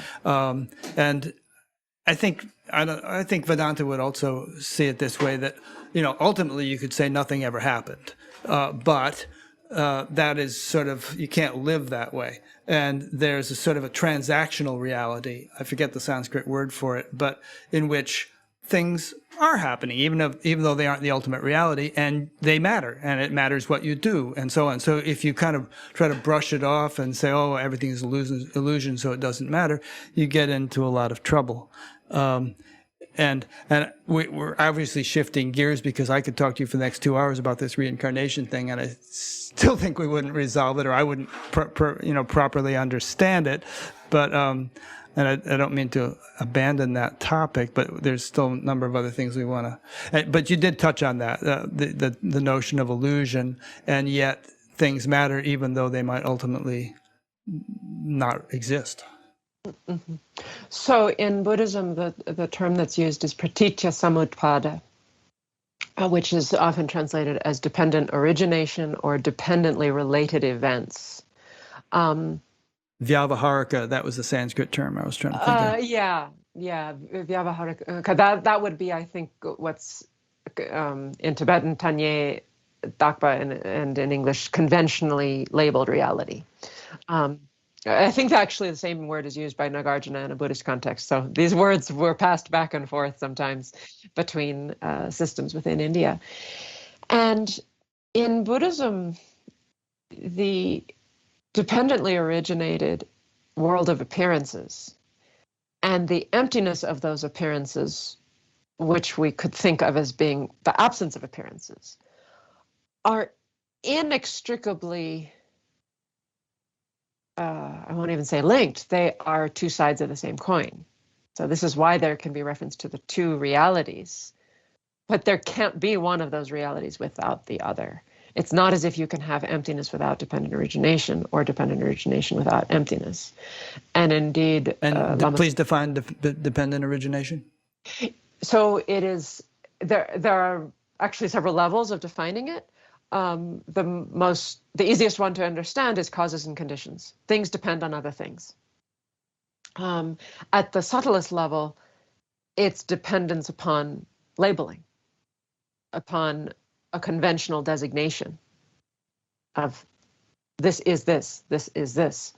But the more deeply we analyze, the more we see that each of those dependent designations, they're not arbitrary, but they are malleable. And this is so the fact they're not arbitrary is what enables the Buddhist middle way system to avoid nihilism, as in, well, whatever you say goes. No, they're not arbitrary. They are caused. We are forced to label things in the way we do because of past actions, because of past habituations. Even ants and mosquitoes are forced to label the things they're attracted to as desirable, the things they're not attracted to as undesirable. So labeling is that deep. That's what I'm trying to say. It's not just as in language labeling. The heat-seeking of a mosquito is a kind of a labeling. But there's also a dependence of parts and whole. That's one of the intermediate stages of understanding emptiness, of recognizing that every whole is dependent upon its parts. And if you break things down into further and further parts, you'll never find the smallest part, as it were, whether of time or space or mind or matter. And so Lama Tsongkhapa, the founder of the Gelugpa lineage of Tibetan Buddhism or tradition of Tibetan Buddhism, is famous for having said, it's through dependent origination that we will understand emptiness. And it's through emptiness, through seeing that things have no nature, that we will see there must have been things there. There must have been appearances for there to be anything to lack an inherent nature. It's not as if there's a real emptiness out there. And Nagarjuna himself, centuries, I mean, the beginning of the Common Era, was saying, if you grasp onto emptiness as having some kind of inherent existence, then you're lost. Because the very thing that was there to cure our grasping to things as inherently existent, we've just made as one more inherently existent thing, namely emptiness. That's why I actually really object to a translation of the void, because the void makes it sound like there's a void somewhere. That's emptiness, and you got to go there and realize emptiness. No, you realize emptiness through recognizing the subtle dependent origination of any phenomenon. Let's do a bit of a jump transition here. Go. You have another I thought just there? thought of something though, that because we got that far in dependent origination, then illusion is very easy to explain. Because all it means is things appear to have inherent natures, but they don't really. So for anything to be an illusion, it has to appear one way, but really it's another way. And so all illusion means in Buddhism, at the Sutrayana level, the open level, is things look as if they're really there. This looks like a notebook. But if I analyze, first of all, I'll see, it's just a human labeling that even thinks of this as paper, even thinks of it as something I would know how to write on, and so on. The ant isn't thinking of it that way. But then at a deeper level, if one goes down to the particles and the subatomic particles and so on, we won't find anything here. Right. And so it's illusory because it looked like it was really there. Yeah. And the same is true of a speeding bus, but you don't step in front of it. Exactly. And karma is illusory, but it functions and it creates entire lifetimes of experience. So this comes right back to why things matter. Exactly. Good. I think hopefully everybody gets that. Every one of these topics would be fun to talk to you about at greater length, but I want to sort of keep sampling the smorgasbord here. Sure. Elizabeth from Colorado, whom you may know, sent in a nice question. She sent in a couple good questions. Let me ask this one. How similar, and this will shift us into Christianity a little bit, how similar would you say is the Christian Trinity, Father, Son, and Holy Spirit, to the Buddhist Trikaya of Dharmakaya, Sambhogakaya, and Nirmanakaya? Okay, this is a great question, and one I have put a lot of thought into with no final conclusions, precisely because when we're in the world of interreligious dialogue, there is no scripture that can say, now we've got the answer. And don't presume anybody knows what those terms mean. You're going to have to define them. Yeah, no, I won't. I'll explain them as I go. But what I mean is that when one's working within a particular religious tradition with its own rich scriptural tradition, one can do very creative, analytical, philosophical work, but then there's always the scripture to create the boundaries, as it were, of, yes, this can be orthodox thinking, this might really stray and get us into trouble. But when one comes into interreligious dialogue, it's as if we have to create new rules as we go, because it's the very dance of thinking through in the way that the other tradition thinks that makes it so fascinating, so enriching, so meaningful, but also potentially dangerous, because if one doesn't truly understand the way that terms are used in each tradition, then one will often end up projecting one's own tradition's view of those things onto the other. So the short answer is that I believe there are deep resonances between the three, but they don't map onto each other exactly. So in Christianity, the doctrine of the Trinity is considered to be one of the most philosophically subtle, advanced, difficult to understand, and ultimately meaningful. Many of the early church fathers, Augustine comes to mind, but many of the early church fathers are saying, this is the revealed nature of God himself. How could we avoid thinking about it? How could we progress in our spiritual lives without giving enough due reverence to thinking through this topic? And the most essential thing to say, I think, is that the Christian revelation, which was worked out over time in the early church, there wasn't any full-fledged doctrine of the Trinity as early as the resurrection of Christ. The resurrection of Christ was the initial revelatory event that makes Christianity what it is. But the doctrine of the Trinity evolved through the reflection and experience of the church over several centuries. And while holding to the oneness of God as revealed in the Jewish Bible, known to Christians as the Old Testament, the early Christians came to understand that God had revealed the divine reality in three distinct and mutually, I won't say incompatible, deeply compatible, but incommensurable forms. That insofar as Christ Jesus, being God, could have a relationship with God the Father, if one saw Christ as in any way less than the Father, not fully divine, then that would not do justice to the revelation of Christ as divine that was already established. And so there's a relationship there, so they can't be exactly numerically one. And likewise, insofar as Christ could say he's sending the Holy Spirit, and there was an experience of the Holy Spirit in the early church through the coming of the Paraclete, as it was known, that was quite distinct from, intimately connected to, but quite distinct from the experience of the risen Christ. And so theologically, philosophically, the early church fathers came to understand there is what's later known as an immanent Trinity of the Father begetting the Son from eternity. There's never a time when there was not the relationship between Father and Son. And the Holy Spirit, depending on Orthodox and Western theology, one can't say it the same way in both contexts, but either understanding the Spirit as the very relationship, the embodiment, the reality, I won't say embodiment, but the essential reality of the relationship between the Father and the Son becoming another person, and person meaning something completely different in Christian context now. And then in an Orthodox context, it would be the Spirit who proceeds from the Father, the breath of the Father.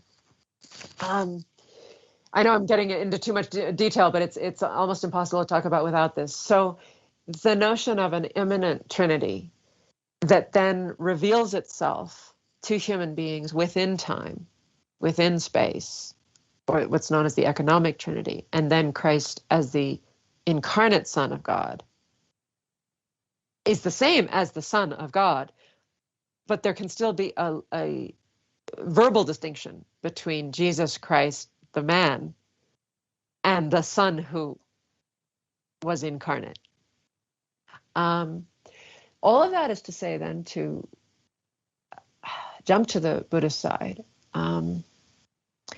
Dharmakaya refers to, literally, it's the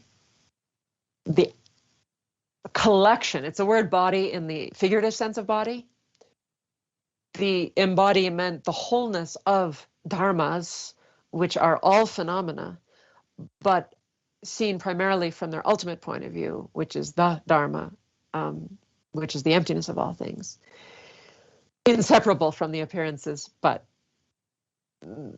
in terms of their ultimate reality. So at one level, it would seem like, well, is there some connection between Dharmakaya and God the Father as the source, the all-encompassing transcendent source of all things? I'll just leave that, maybe. At the level of the immanent Trinity, where the Son is seen to be the word spoken from the mouth of the Father, using very figurative language for something inconceivable, the wisdom of God through whom all things are created, it's somehow, in Christian context, touching upon this unfathomable bridge between ultimate reality that has no elaboration, no differentiation, no variety, and the coming into being of the source of variety, of creation. And it's not that the Son is created. That's what's so important in the Christian doctrine, is the Son is generated, the Son is co-equal with the Father. But it's through that generation that then all things can be created. And so in Buddhism, there are many different ways to describe the Sambhogakaya. For the moment, jumping to the great perfection view of Sambhogakaya, which is perhaps the most sophisticated and advanced, the Sambhogakaya can be understood as the radiance of pristine, immaculate awareness itself. So the essential nature of that awareness is emptiness, but the radiance, like if one could imagine the divine light, which is not physical light, which is the expression of divine awareness, that for those who are highly realized, they actually start to perceive that radiance. Celestial perception. Celestial. Just a word. I just hesitate because I can know that word can be used in very different contexts, and I'm referring to something so specific within the Dzogchen context. Okay, That's the good. only reason I hesitate. You can tell I'm really a stickler for holding on to things in their own context. So, in a sense, and I have said this before, I'm not attached to it, but my mind does keep going through this logic, which is there's a sense in which the Sambhogakaya can sometimes be closer to the way that Christians think of the Holy Spirit, because it is not readily visible in physical form. But it is energy, it is light, it is divine light. In the Orthodox tradition, they would talk about the uncreated energies by which a devoted hesychast, or one who follows the path of silence, is divinized.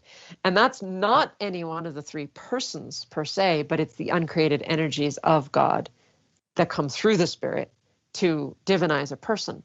And so the Sambhogakaya can sometimes have a similar place, a similar function within Buddhist thought. But then on the other hand, Christ as incarnate man, the incarnate human being, would seem to be closer to what Buddhism refers to as Nirmanakaya, or those forms that appear as beings in our world whom ordinary people can see. So that's the roughest sense in which I could say there are relationships between the three. But anyone who has studied Buddhism in depth knows that the multiplicity involved, both at the level of Sambhogakaya and even more so at the level of the Nirmanakaya. There are countless Nirmanakaya. There's a view from which this very table, this very computer could be Nirmanakaya, manifest in order to guide me, you, others along the path. And Christianity doesn't mean that when they talk about the incarnation of Christ. That's a unique event. That's a unique person who is incarnate. So maybe that was a long explanation to say why the more I've thought it through, the more problematic they are as trying to map one onto the other. And yet I don't see that as actually a problem in terms of the overall dialogue between traditions,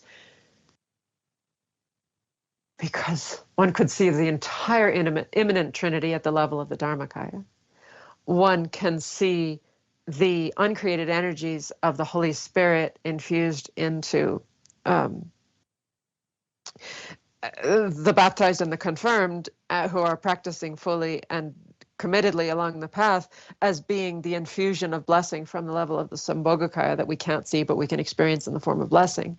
And then the way that Christ as the first fruits of the resurrected, but also as incarnate God, gives us some glimpse of what Buddhism means by a Nirmanakaya, especially what would be known as the Supreme Nirmanakaya, namely a Buddha with the 32 marks and 80 signs. Oh, that's a manifestation of the mind of the Buddha in human form. So they shed light on each other, but I wouldn't map them onto each other. Let me give you my perspective a little bit, and it may be sort of dumb compared to everything you've just said, but I'd be interested to hear how you think it might fit in.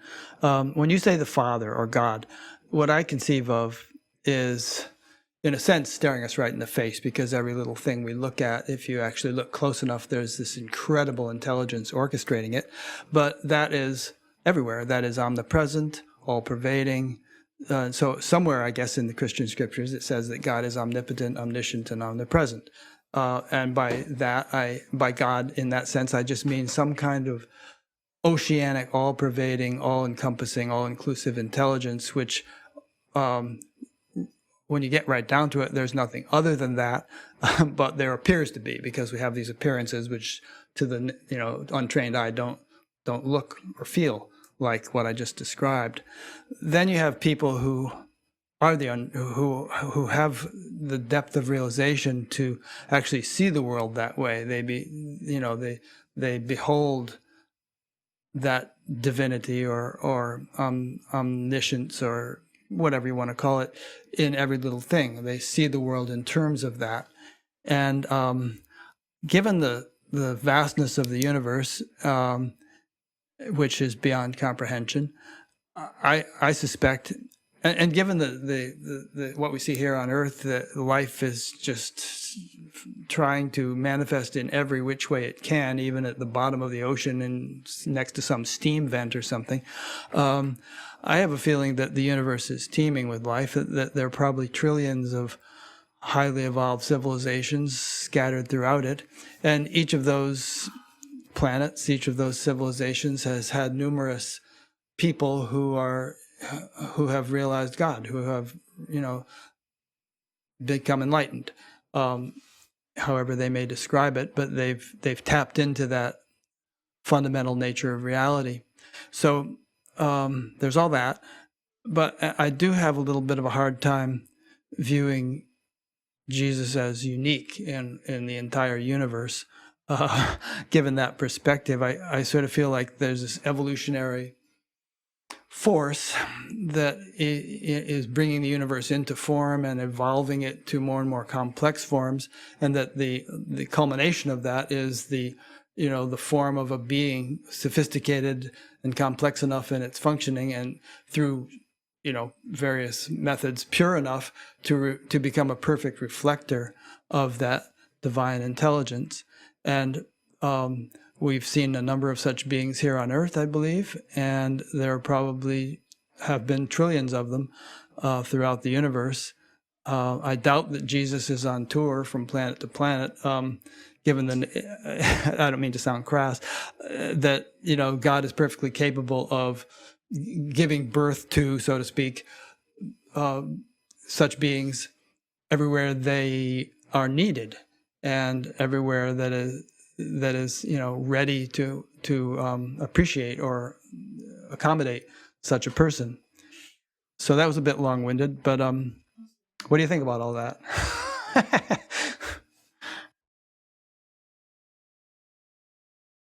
Well, in one sense, it is closer to what Buddhism expresses, which is that there are countless Nirmanakaya who are sent to countless worlds according to the needs of sentient beings.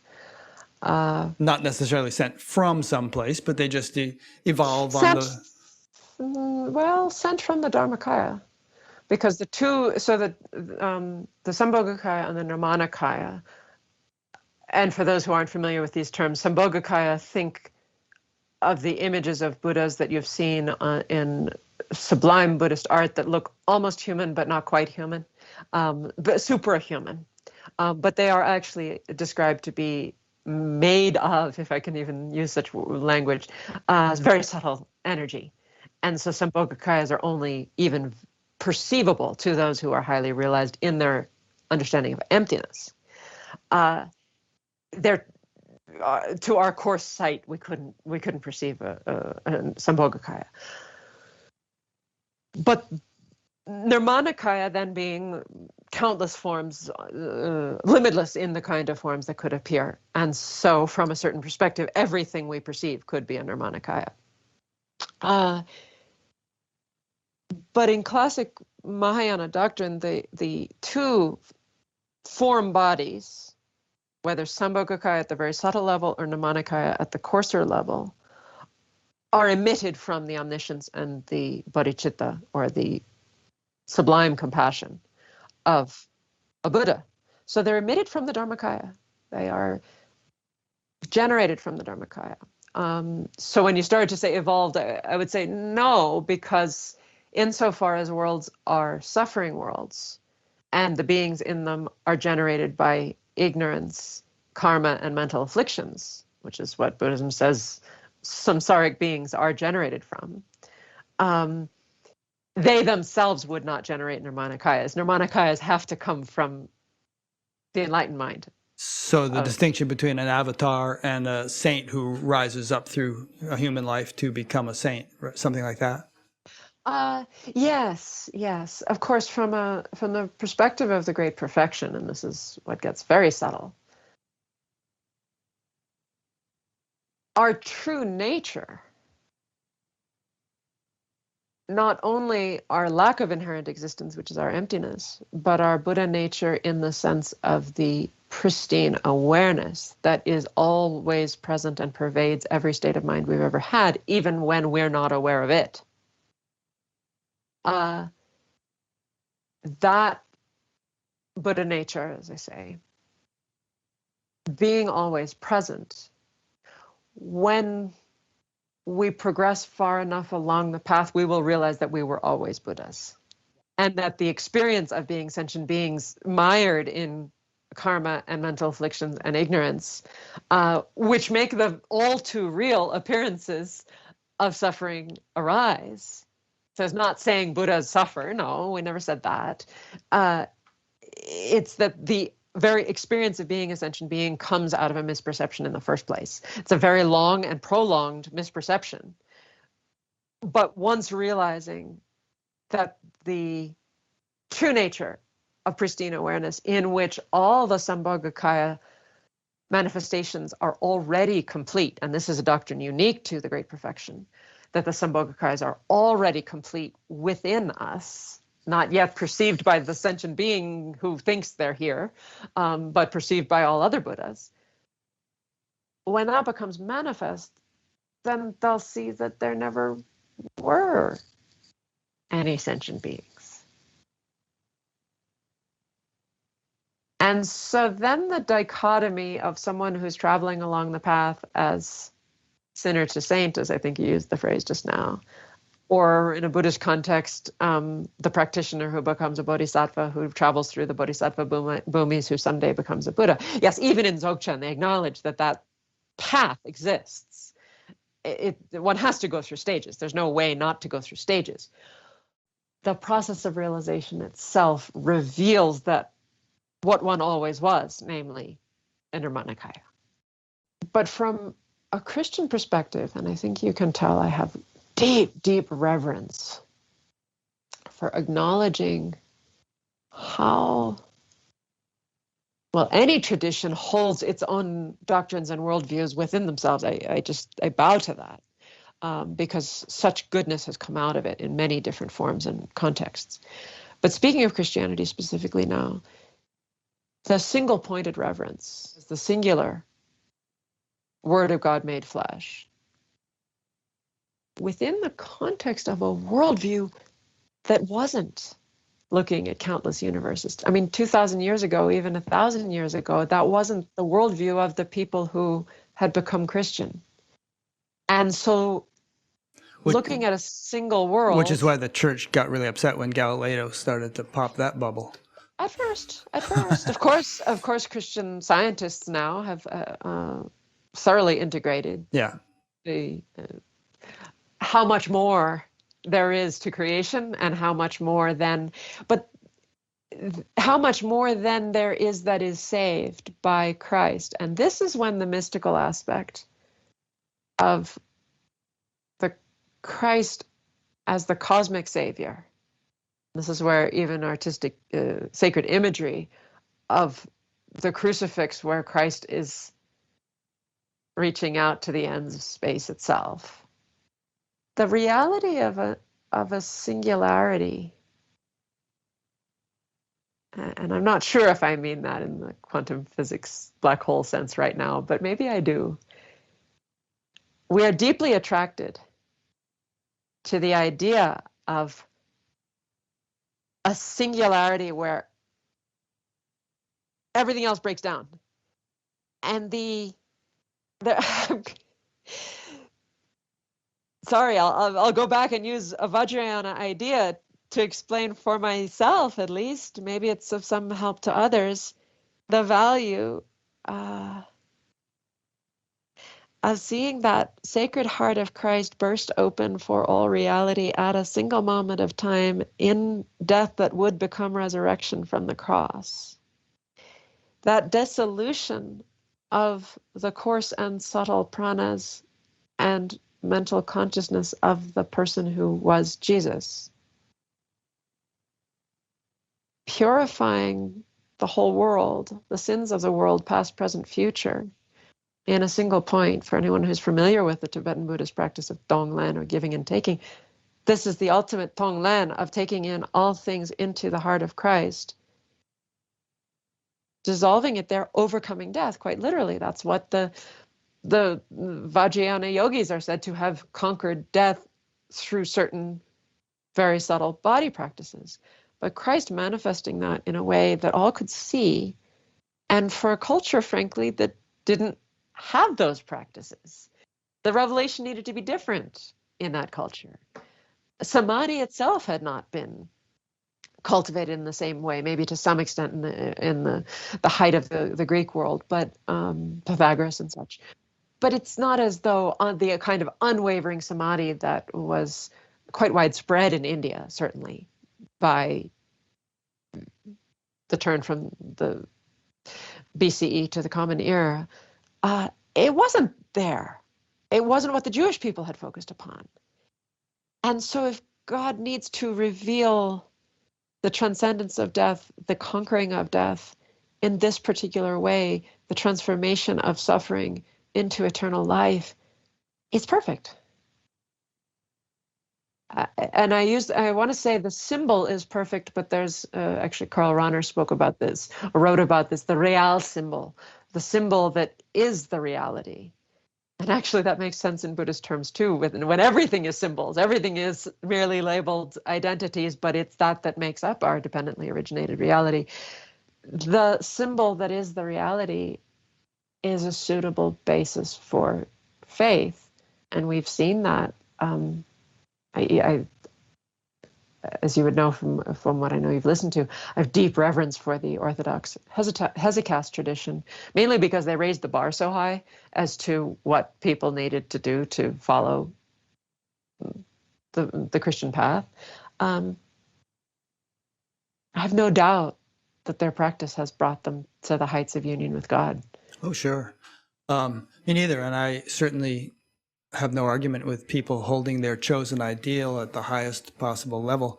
I'm just saying that the universe is so large that most of it is probably outside our light cone, outside the realm of what we could even possibly see, because the speed of light being what it is.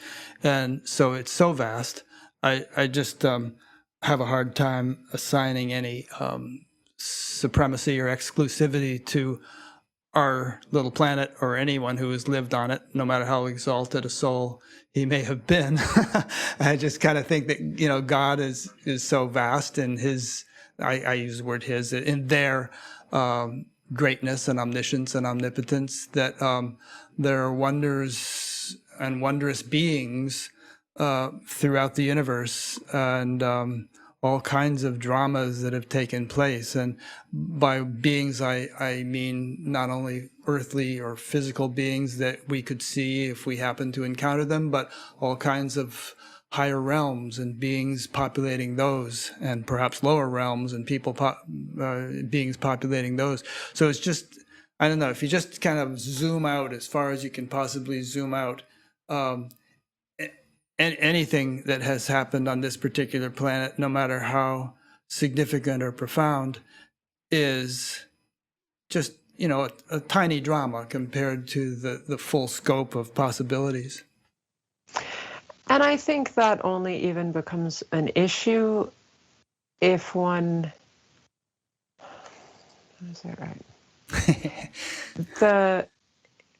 The doctrine of the singularity of Christ from a Christian perspective for the most part, has been formulated within a worldview that's not dealing with emptiness philosophically.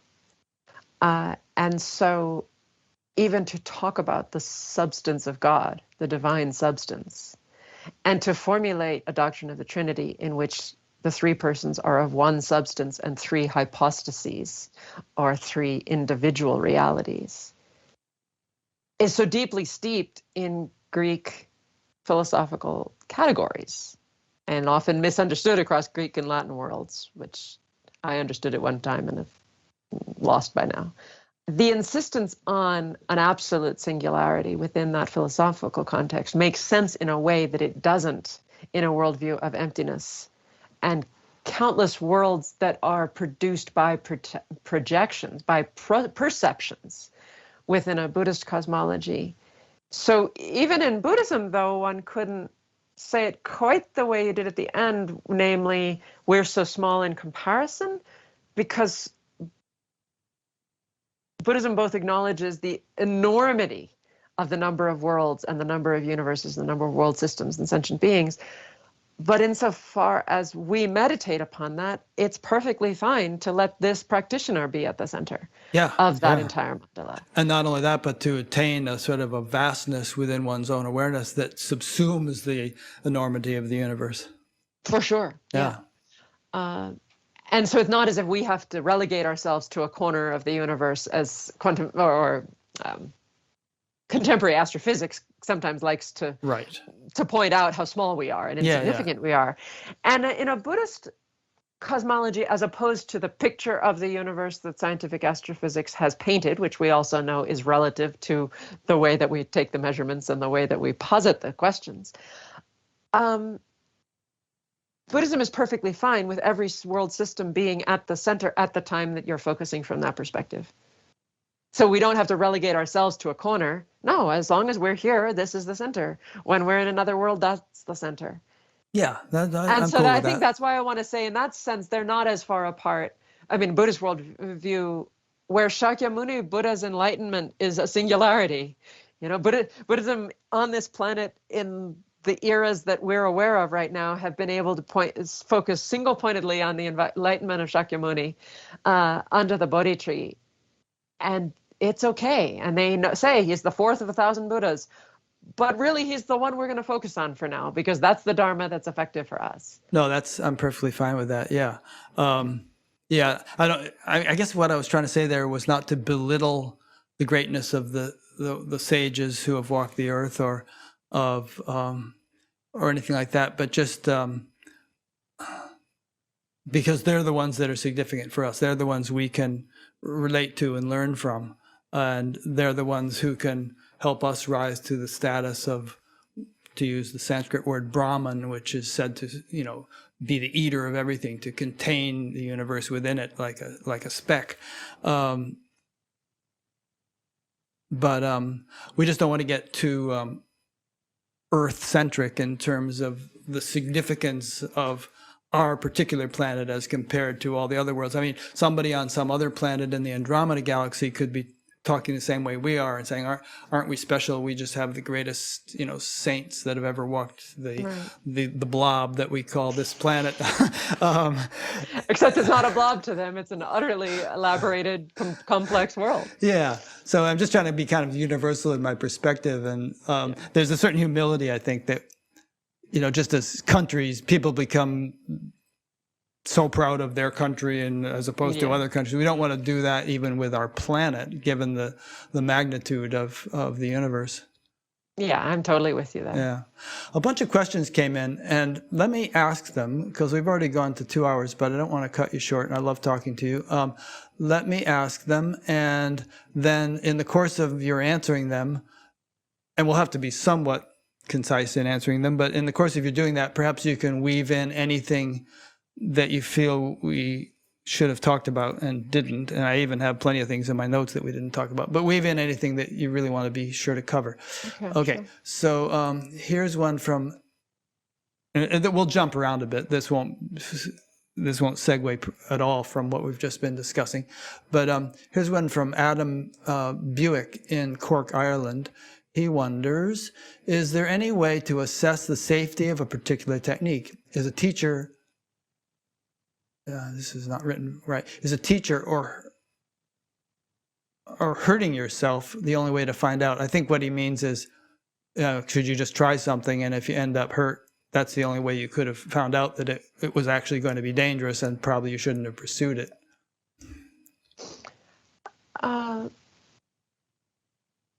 So this is an important question, and it's one for all of us, especially in our contemporary world where we have so many choices. We have so many options in a way that people in traditional societies didn't have. Oftentimes there was pretty much just one faith tradition. And I mean, I think of Tibet, and your choices were stay a nomad or go to Lhasa and become a monk, or go to the nearest monastery and become a monk or a nun.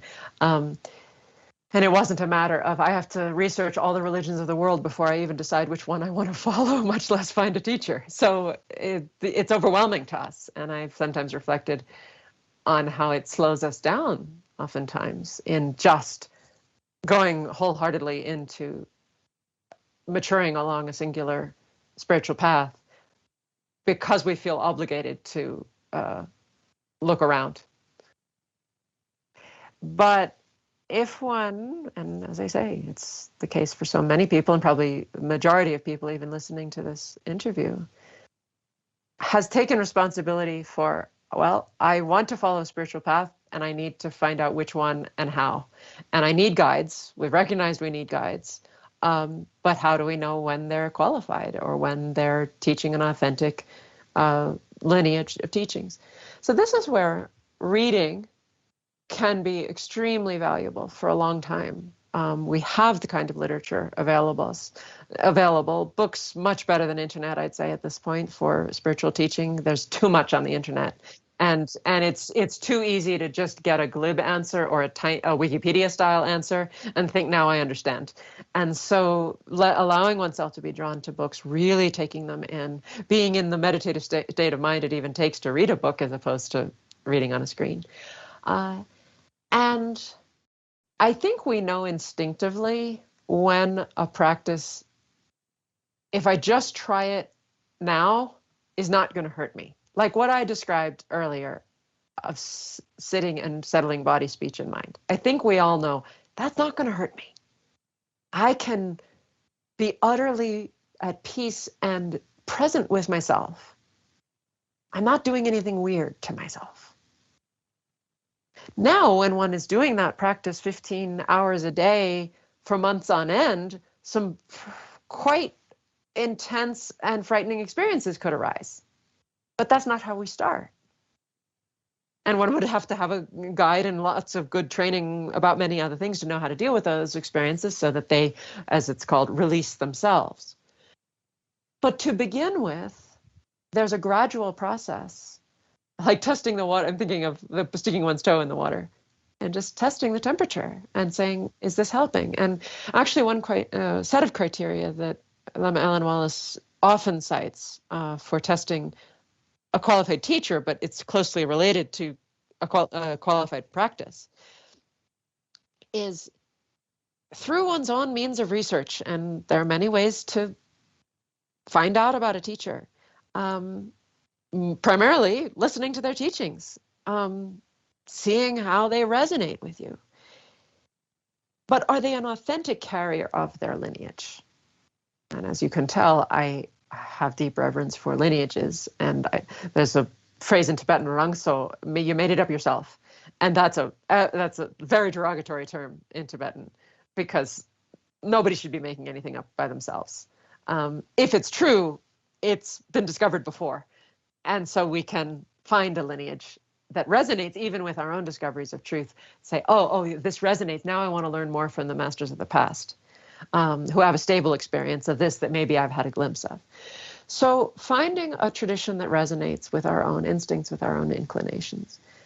And then if there's a particular teacher within that tradition, you keep testing, well, and again, specifically, not comparing apples to oranges, even within Buddhism or within Christianity, within Judaism, find a lineage and then say, is this teacher an authentic transmitter of this lineage?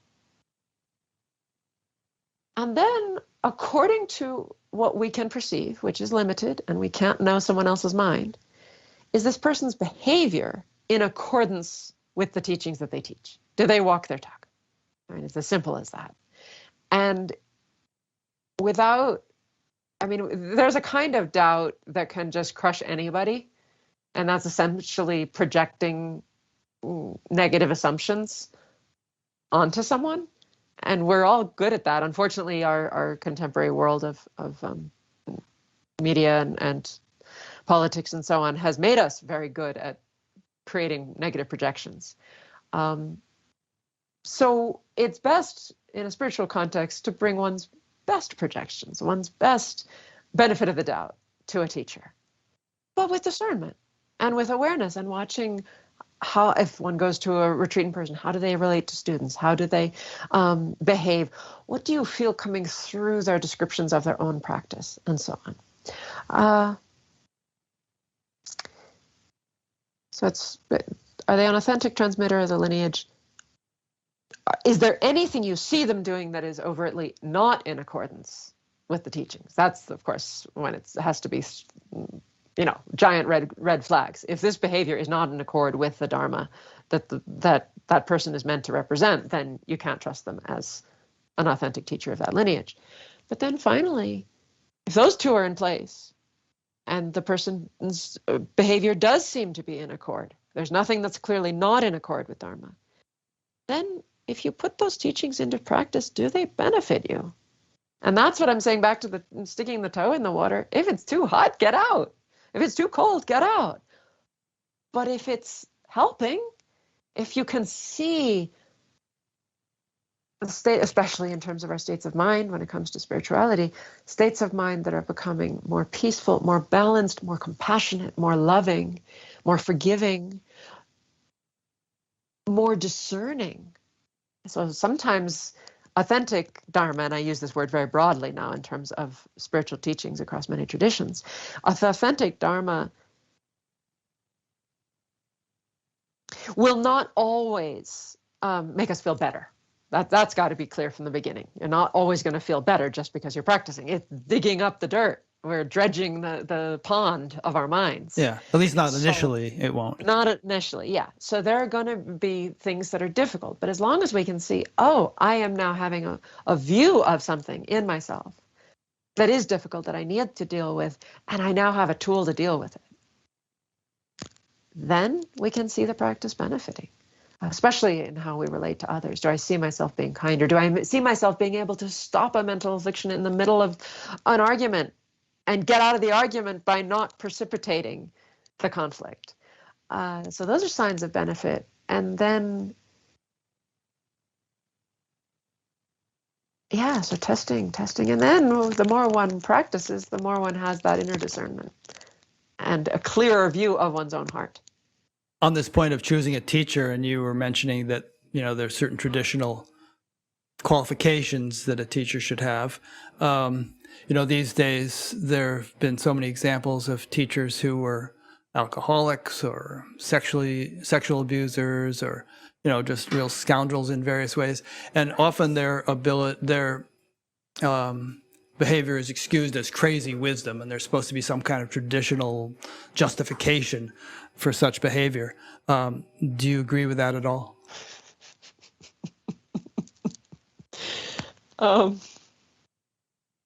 I remember one of the first teachings I ever attended with Alan Wallace. He asked the question, and I think I might have been the only person in the group who understood Tibetan at the time. And so he asked me, "Is there even a word in Tibetan for crazy wisdom?" I can't think of one.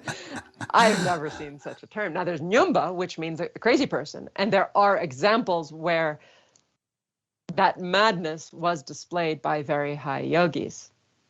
But the phrase crazy wisdom was coined in English. And it kind of seems like an alibi to me. I don't know if you know Timothy Conway, but he sent me this whole thing one time about how, and he's a scholar and a researcher and all, and he said it was just a literary trope that was invented at a certain point, but that there are actually, there have been some traditional masters like like what Marpa and his relationship with Milarepa, who are very strict, but this whole attitude of anything goes in the name of crazy wisdom was definitely not part of any legitimate tradition. No, and so the measure is that the masters of the past who reached a very high degree of realization, and actually relating to what we were saying earlier about the pranas moving in the channels, as the pranas are gathering and entering the central channel more and more frequently, they're dissolving there. The meditator is in samadhi for hours and hours at a time, and then they come out. If there's an unconventional display of behavior, like I'm going to mess up the example, so I'll let it be. But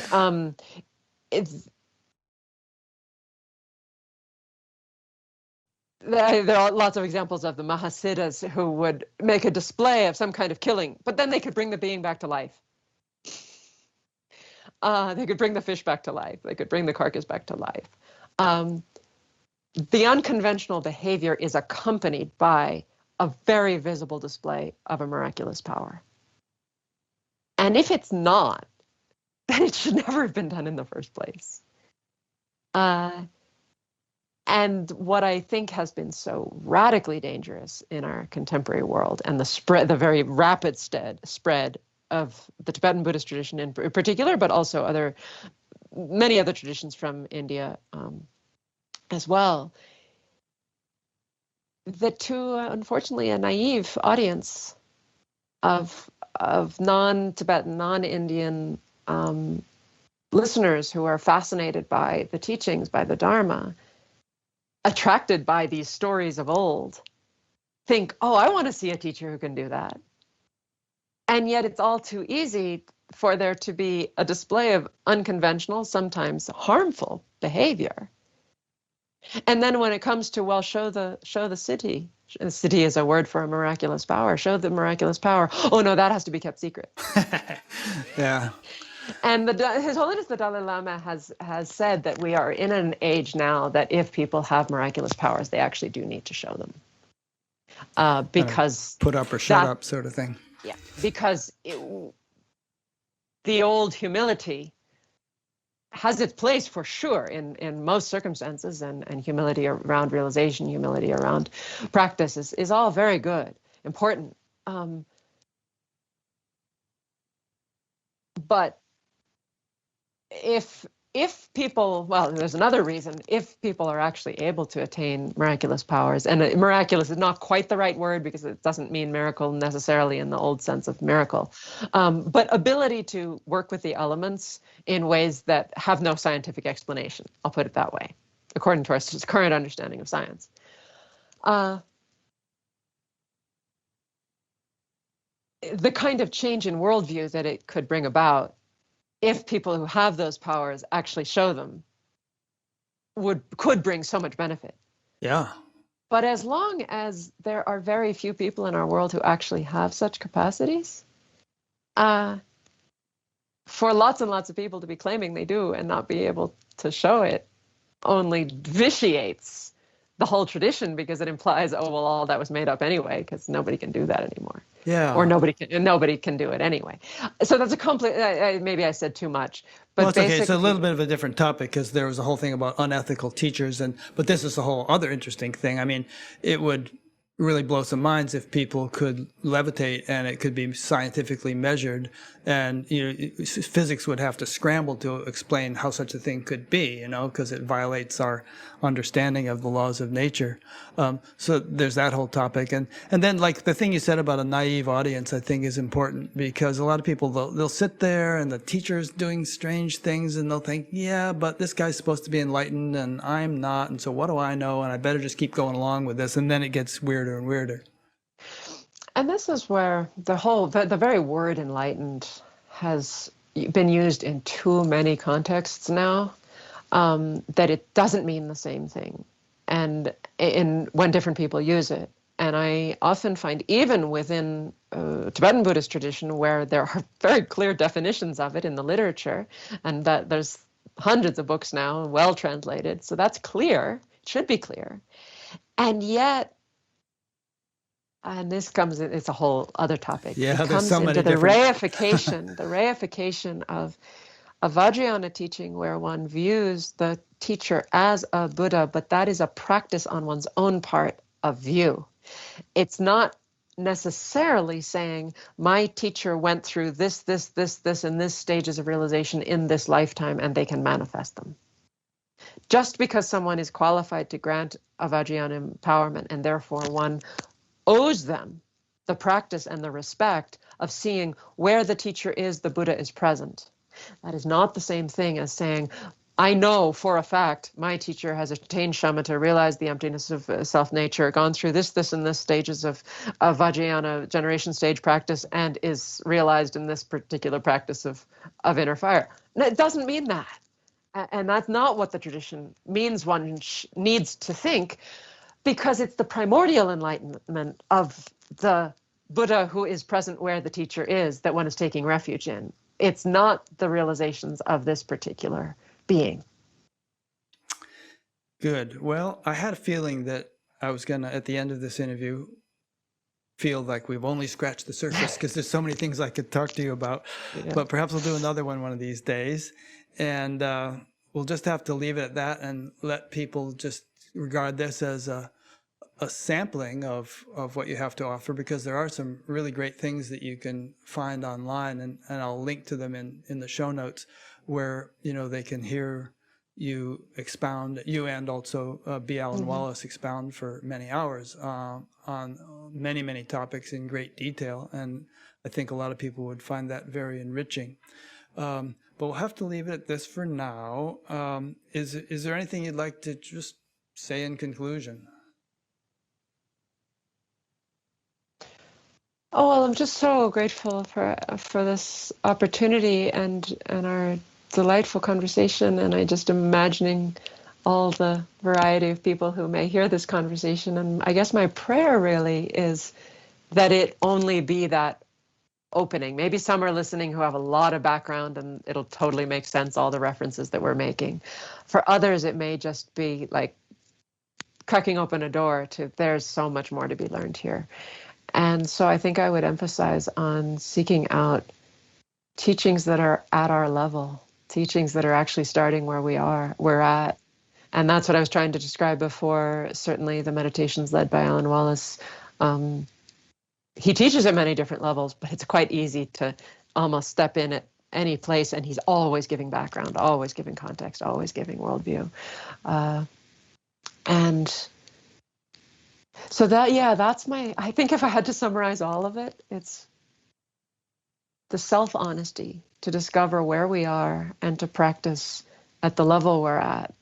And as much as we can admire the tradition that describes the great realizations that are possible, and we cultivate the motivation, the aspiration, and the intention to follow a path towards such things, not to think we're there before we are, and not to skip the necessary stages of early practice, thinking, oh, I just want to jump to the top of the ladder, which is a very contemporary tendency, and it doesn't work in the spiritual path. We have to have the humility, the self-honesty, and the reverence for tradition to study enough that we discover where we are, and then we can feel at home and say, okay, now I know where I am. And I can benefit from it and not just feel frustrated. Well, as Jesus said, seek and you shall find, knock and the door shall be opened. And I've found, both my own life and so many people I've gotten to know, that when there's a sincere intention and you just take a step, then the next step follows and the next step follows. And one thing leads to the next, and you start getting all kinds of support and the right teachers and teachings and knowledge, and everything comes along. But there just has to be that motivation. Some teachers, some have said, take one step toward me and I'll take 1,000 steps toward you, And this whole thing about not trying to leap to the conclusion of it all and assume, I always feel it's safest to underestimate one's attainment than overestimate it. Have the attitude of a beginner. It's not going to hurt. It's safer than having the attitude of an adept when you're not one. For sure. Good. Well, I don't know if that's a good note to end on or not, but It that's, is. To me, I am satisfied. yeah. All right. Well, we'll be in touch. I have, even as we've been speaking, I've thought of a few things I'd like to send you that you might find interesting. And so thanks so much. I really enjoyed this whole time I've gotten to know you over the past week, listening to you, and then spending these couple of hours with you. It's really been a treat. Wonderful. Thank you, Rick, and to your whole team that makes this possible. And just sending blessings to you and everyone listening. Thanks so much, Eva. I really appreciate it. And thanks to those who've been listening or watching, and we'll see you next week.